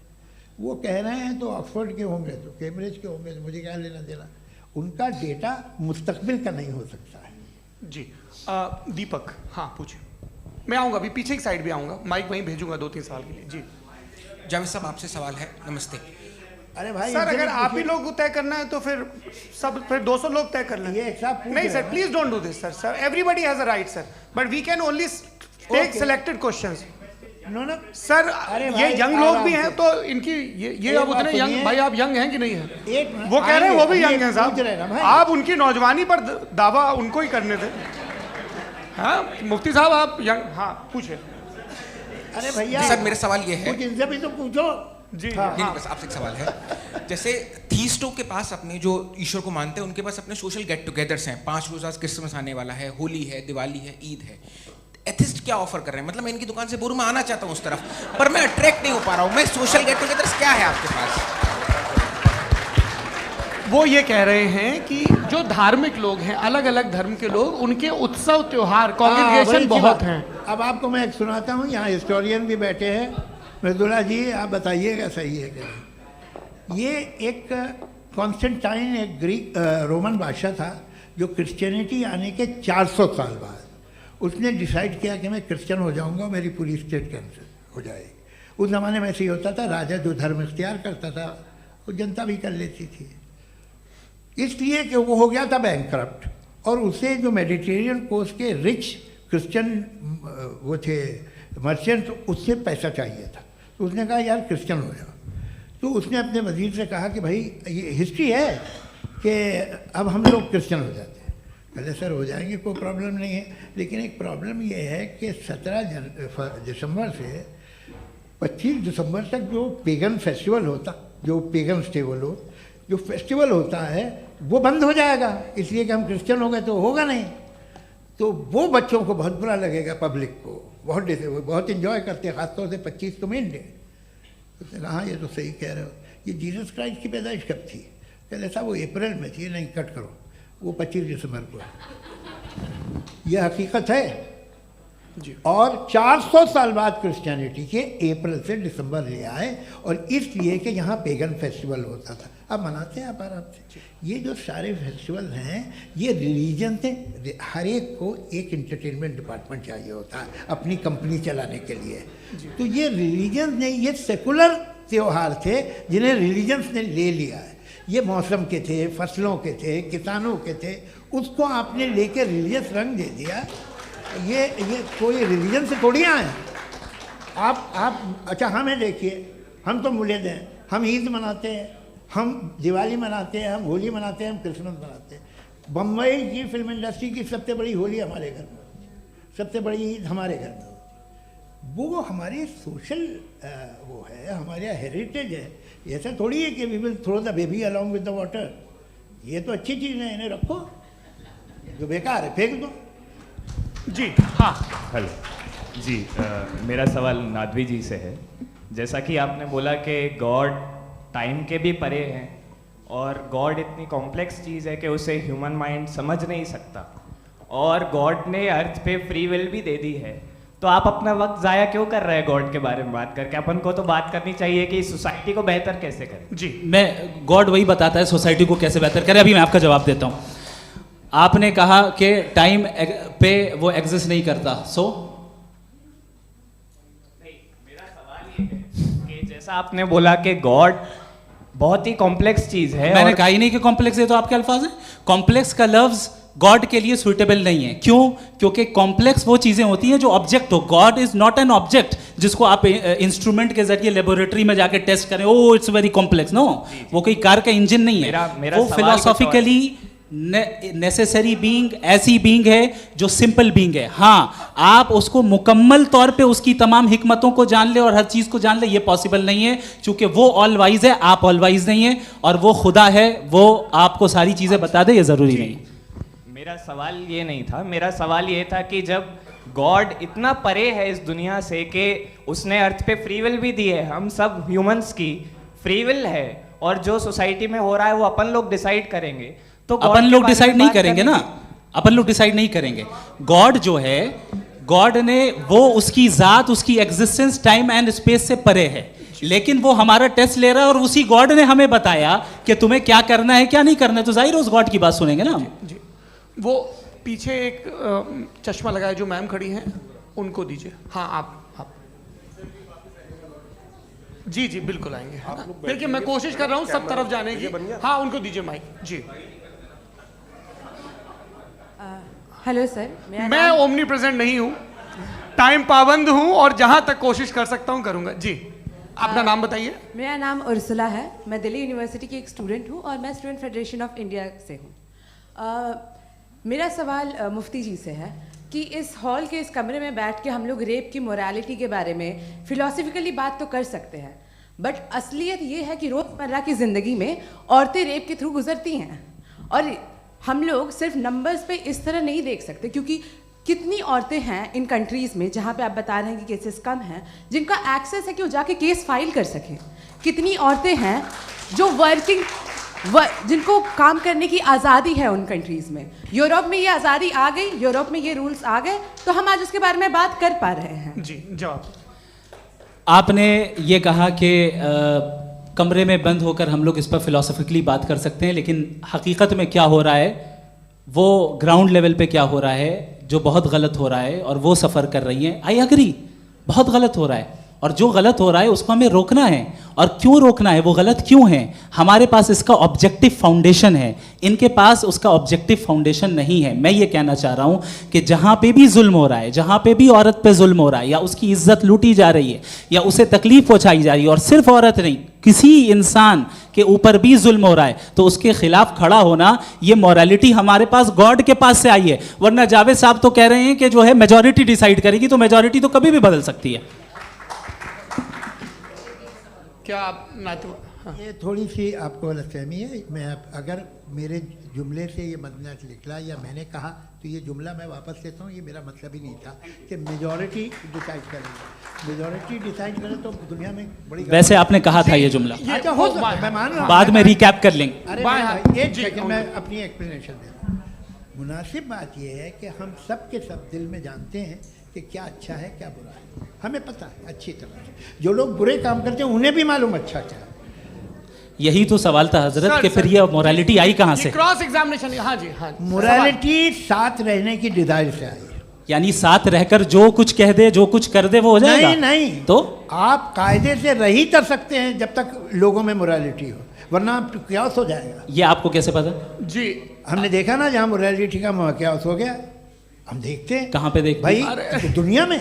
आप जो कह रहे हैं आप एक कहीं पे अगर गलत हो रहा है इस बहस तो के उसको बाद आप मैं गलत देखिए। आप एपिस्टेमोलॉजी की बात कर रहे हैं, मैं ऑन्टोलॉजी की बात कर रहा हूँ। मैं इस बहस के बाद आप दोनों लोगों को चाय पे होस्ट करूंगा, वहां पे क्रॉस एग्जामिनेशन कर लीजिएगा। अभी ऑडियंस का हक मार रहे हैं आप लोग भाई, सर जस्ट लोग हैं आप लोग। और ये भाई ये हाँ उधर उधर आएंगे, उधर इनको आएंगे। जी सर आएंगे। अच्छा सर मेरा नाम लईकुर रहमान है और मैं अलीगढ़ मुस्लिम यूनिवर्सिटी का स्टूडेंट हूँ। और जहाँ तक मुझे पता है कि sir you are also product of Aligarh Muslim University. मैं भी उसी चमन का बुलबुल। हाँ सर, तो बहुत खुशी हुई मुझे जान करके कि मैं आपसे मिलूंगा। सवाल सर मेरा सवाल यह है, सर सैयद अलैहिर्रहमा का नज़रिया ये था कि खुदा के वजूद को अक़ल के दायरे में रह कर के तलाश करना, न कि पूरी तौर से उसका इनकार कर देना। Sir how will you define it? नहीं तो ये तो आप इन्हें बताइए। ये सवाल आपसे खुदा का वजूद साबित कर रहे हैं तो सर आपने इनकार कर रखा है, इस वजह से मेरा क्वेश्चन उन्होंने यही सर से एक सेकंड, सर सैयद ने यही कहा ना कि अक्ल से आप खुदा के वजूद को साबित नहीं कर सकते, यही कहा ना भाई। वो उन्होंने कहा कर सकते हैं और वो कर दिया गया आज। वो फोन दो। तलाश करना या साबित करना अक्ल से अक्ल से नहीं हो सकता। अरे सवाल तो सुन लीजिए जी। अक्ल से नहीं हो सकता है, यही कहा ना आपने। अक्ल से हो सकता है। अरे वो यही कह रहे हैं भाई, आप बता रहे हो सकता है, वो तो कुछ और। आप अगर सर देखो नौजवान फोन ले लो, वो इतनी कमाल की यूनिवर्सिटी है। अरे भाई दे दो ना जरा, एक मिनट दे दो भाई, मेरी बात सुनो, माइक पे बोलो ताकि जो लाखों लोग देख रहे हैं। माइक दे दो ना। अरे देंगे ना माइक, तुम ठहरो तो। हाँ सर मेरा सवाल ये था कि सर सैयद अलैहिर्रहमा का एक नज़रिया था अपना कि खुदा का जो वजूद है उसको अक़ल के दायरे में रह कर के तलाश करना है, न कि पूरे तौर से इनकार कर देना है। ये उनका कॉन्सेप्ट था। लेकिन मेरा सवाल ये है कि आप इसको कैसे डिफाइन करते हैं, एक्सप्लेन कैसे करेंगे, मैं आपसे जानना चाहता हूँ। चूँकि you are the product of Aligarh Muslim University. मुझे अक़ल के दायरे में रख के मैंने बहुत तलाश की, मुझे मिला नहीं। हाँ ये इधर वो चश्मा लगाए जो, हाँ उनको दे दीजिए। जी जी फटाफट पूछिए, बस 5 मिनट है, 5 मिनट में खत्म हो रहा है। हाँ अस्सलाम वालेकुम मुफ्ती साहब। एंड मेरा सवाल जावेद अख्तर साहब से। क्या नाम है आपका? अरे भैया सब मुझे पूछ रहे हो। फैज पूछिए फैज साहब। तो मेरा सवाल ये है कि अभी जो एथियस्ट है वो problem of evil argument use कर रहे हैं अगेंस्ट मुस्लिम्स, राइट? कि इस दुनिया में इतना सारा ईविल है और अगेंस्ट मुस्लिम तो यहाँ अगेंस्ट थियस्ट। हाँ थोड़ा सा करेक्ट कर लीजिए भाई। पूरी मशक्कत ही इसी बात की थी कि किसी एक मजहब पे बात न टिके। जी तो बेसिकली ये आर्ग्यूमेंट ऐसा है कि इस दुनिया में इतना ज़्यादा ईवल एग्जिस्ट करता है और अगर एक ऑल गुड गॉड है तो वो रोकता क्यों नहीं है? लेकिन इस सवाल में एक हिडन अजम्पशन ये है कि इस दुनिया में ईवल एग्जिस्ट करता है। अब एथियस्ट ये कैसे ऑन्टोलॉजिकली प्रूव कर सकते हैं कि इस दुनिया में ईवल एग्जिस्ट करता है? मैं आपको बताता हूँ, थोड़ा सा समझा। नहीं सर हम लोग इनको सुनने आए। नहीं please don't do that. I want to explain ontology. नहीं हम समझ गए सर, इनको अब जवाब देने दीजिए। अच्छा सवाल पूछ लो। मैं अभी तक क्या था वो मैं थोड़ा सा ऐड ऑन कर लेता हूँ। तुम गुरु, तो हम जब इसका राउंड 13 करेंगे ना तब तुमको स्टेज पे बिठाएंगे। जी तो हाँ जल्दी से। तो देखिए एथियज्म के हिसाब से सब कुछ रैंडमली बन गया है, सब कुछ एटम्स और मॉलिक्यूल्स है। एक पत्थर में और मुझ में सिर्फ इतना फर्क है कि हम लोग एटम्स और मॉलिक्यूल्स का अलग अलग रीअरेंजमेंट है। अब एक पत्थर को कोई इंसान तलवार से 2 टुकड़ों में काट दे या मुझे, according to atheism it is same. There is no evil and good according to atheism. जी अच्छा फैज साहब का सवाल ये है कि हाँ कोशिश भी करते तो इससे गलत सवाल नहीं कर पाते। एक लाइफ फॉर्म है और लाइफ फॉर्म में फीलिंग्स हैं, मतलब लाइफ फॉर्म सुनता है, देखता है, टेस्ट कर सकता है, फील कर सकता है। तो उसकी ये जो क्वालिटी इस बबल में आ गई हैं वो जानवर में भी है, इंसान में भी है। तो जाहिर है कि उसे कोई तकलीफ पहुंचेगी, तो चूंकि उसके पास वो सेंसिटिविटी है तो मैं करेगा। पत्थर में वो सेंसिटिविटी नहीं है। तो ये क्या सवाल हुआ कि अगर पत्थर को काटा तो पत्थर को तकलीफ नहीं होती, तो आपको काटे तो आपको क्यों तकलीफ होगी? बैठ जाइए। जी हाँ अगला सवाल। हाँ पूछे। जी जावेद अख्तर साहब, अरे भैया, सब आप लोग मुफ्ती साहब को छोड़ रहे हैं, तो मेरे ही पीछे पड़े हैं क्या? चलो बोलो भाई। You asked how God can exist when children die in Gaza. हाँ? You asked how God can exist when children die in Gaza, and you also mentioned the rise of atheism in Europe. But the same events also are leading many atheists and non-believers to turn towards faith. How do you interpret this contradiction, where suffering pushes some away from God, yet brings others closer to belief? देखिए, आपको एक बात बताऊं, दुनिया perfect तो कहीं भी नहीं है, हर जगह कुछ खामियां हैं। बेटा एक मिनट, मैं आप ही को कहेंगे, देखो वो तो कुछ खामियां, कमज़ोरियां, खराबियां सब जगह है। लेकिन अगर देखोगे ईमानदारी से कि दुनिया सबसे ज़्यादा महज़ब कहाँ है, एक आम शहरी को कहाँ हुकूक हासिल हैं, वो बोल सकता है, अपनी मर्ज़ी से काम कर सकता है, अपनी मर्ज़ी से राय दे सकता है, हुकूमत के ख़िलाफ़ बोल सकता है, बरसर इक़्तिदार लोगों के बारे में बोल सकता है, सरमायादारों के ख़िलाफ़ बोल सकता है। तो आपको ये स्कैंडिनेवियन कंट्रीज़ में मिलेगा, वेस्टर्न यूरोप में मिलेगा। मैं नहीं कह रहा वो परफेक्ट है, बिल्कुल नहीं, वहाँ बहुत ख़राबियाँ भी हैं, परफेक्ट तो कोई। लेकिन जिन जिन मुल्कों में, लैटिन अमेरिका देखो, गल्फ़ देखो, वहाँ पर आपको ये ज़रूर है कि रेप नहीं होते होंगे। रेप की ज़रूरत क्या है भाई? उसको तो ख़रीद लो, घर में रखो, सड़क पर रेप करने की क्या ज़रूरत है? मगर सुनिए सुनिए सुनिए, मगर हकीकत ये है कि वहाँ शख्सी आज़ादी राय देने की, बोलने की नहीं है। जी, ये एक आखिरी सवाल मुफ्ती साहब से। हाँ मैम, इनको माइक दीजिए। शुक्रिया। मेरा नाम मनीषा है, मैं हरियाणा से आई हूँ। मैं मुफ्ती साहब से एक बात पूछना चाहती हूँ। आप बार बार जावेद साहब को कॉन्ट्राडिक्ट तो कर रहे हैं कि आपने ये कहा, लेकिन आप भी अजम्पशंस के बेसिस पे बात कर रहे हैं। आपने खुदा के होने का कौन सा प्रूफ पेश किया है, खुदा की एग्जिस्टेंस का? अब इस सवाल को अलग रहने दीजिए, कौन एथीस्ट है कौन नहीं है। और दूसरी बात जो आपने एक छोटी सी कही थी कि ये फ्री विल का इस्तेमाल करता है इंसान अपनी, लेकिन उस फ्री विल का इस्तेमाल में मतलब खुदा ने ये दे दी सबको ये इजाज़त कि वो कितना घिनौनापन और कितने ज़्यादा ख़राब से ख़राब तरीके इस्तेमाल कर सकते हैं। जवाब सुनते जी। आप फ्री विल को मानती है ना, या आप कहती है कि फ्री विल नहीं है ना? मानती है ना? तो अब आपके पास इसका कोई एक्सप्लेनेशन नहीं है कि अगर एक इंसान उस फ्री विल का इस्तेमाल करके गलत काम कर रहा है और बच के अच्छी ज़िंदगी गुजार के निकल जा रहा है, उसका कोई रिकम्पेंस नहीं है। हमारे वर्ल्ड व्यू में जो इंसान गलत काम कर रहा है उसको भी रिकम्पेंस यानी उसका बुरा बदला मिलना है, और जो सही काम कर रहा है उसको सही बदला मिलना है। लिहाजा जो फ्री विल है वो इस तरीके से है कि एक लिमिटेड टाइम तक खुदा ने मोहलत दी है। ऐसा नहीं कि छूट दे दी, जो करना है करते रहो हमेशा। वक्त आएगा जब एग्जाम का टाइम खत्म होगा तब रिजल्ट आएगा, दौराने एग्जाम जबरदस्ती आपको नहीं बताया जाएगा। अरे भाई एक सेकंड, जी सवाल मुफ्ती साहब से मेरा, मुफ्ती साहब से, जी हाँ हाँ मैम रुक जाइए, आपसे फोन, आप इसके बाद आपसे यही बोलिए। मैं मुफ्ती साहब एक ही सवाल करता हूँ कि अगर जो हो रहा है फ्री विल से हो रहा है और एक दिन बरोज़ क़यामत इंसाफ होगा मैशर में वगैरह वगैरह, तो दुआ क्यों मांगते हैं लोग? दुआ मांगते हैं इसके मतलब है अभी भी उसने ये डिपार्टमेंट रखा है कि मैं रोज़मर्रा की ज़िंदगी में बिल्कुल बिल्कुल ही कैन। तो तुम कैन हो, तुम मुझे नौकरी दिला देते हो, मेरे बेटे को ग्रीन कार्ड दिला देते हो, और 45,000 बच्चे मरते उन्हें रोकते नहीं हो। नहीं तो क्या आप ये कह रहे हैं कि इस दुनिया में जालिमों को कभी पकड़ ही नहीं होती है? अरे जो भी पकड़ होगी वो बच्चे रोते हैं। बिल्कुल, देखिए मैंने अपने ओपनिंग स्टेटमेंट में यही कहा था कि जनाब जावेद साहब सिर्फ इमोशनल आर्गुमेंट देंगे। This is an emotional argument. ये छोटे मोटे इसके पीछे का रीजन मैंने बताया क्या है, इसके पीछे का रीजन क्या है मैंने बताया। मंच से आप लोगों को सज्जनों इसलिए कह रहा हूं ताकि थोड़ा सा आपके कॉन्शियंस पे जोर रहे कि आपको ऑर्डर बचा के रखना है। वक्त तय हुआ था, ये वक्त पूरा हुआ, आपने इतने धैर्यपूर्वक सुना, मैं आप सबका बहुत बहुत शुक्रगुजार हूं। यदि इन दोनों विद्वानों की इच्छा होगी तो कभी हम इस बातचीत का राउंड 2, राउंड 3, यही तो देखिए खूबी है इंसान की कि बहस मुबाहसे में वो पड़ा रहता है। आप लोगों ने बड़े धैर्य का परिचय दिया, बहुत बहुत शुक्रिया। इसी के साथ ये बातचीत यहाँ पे समाप्त होती है। आप लोगों को मैं एक बात बता दूं, ये सारी बहस हो गई, अब मुफ्ती साहब और बड़े मुफ्ती साहब इन के साथ मैं खाना खाने वाला हूँ। अच्छा।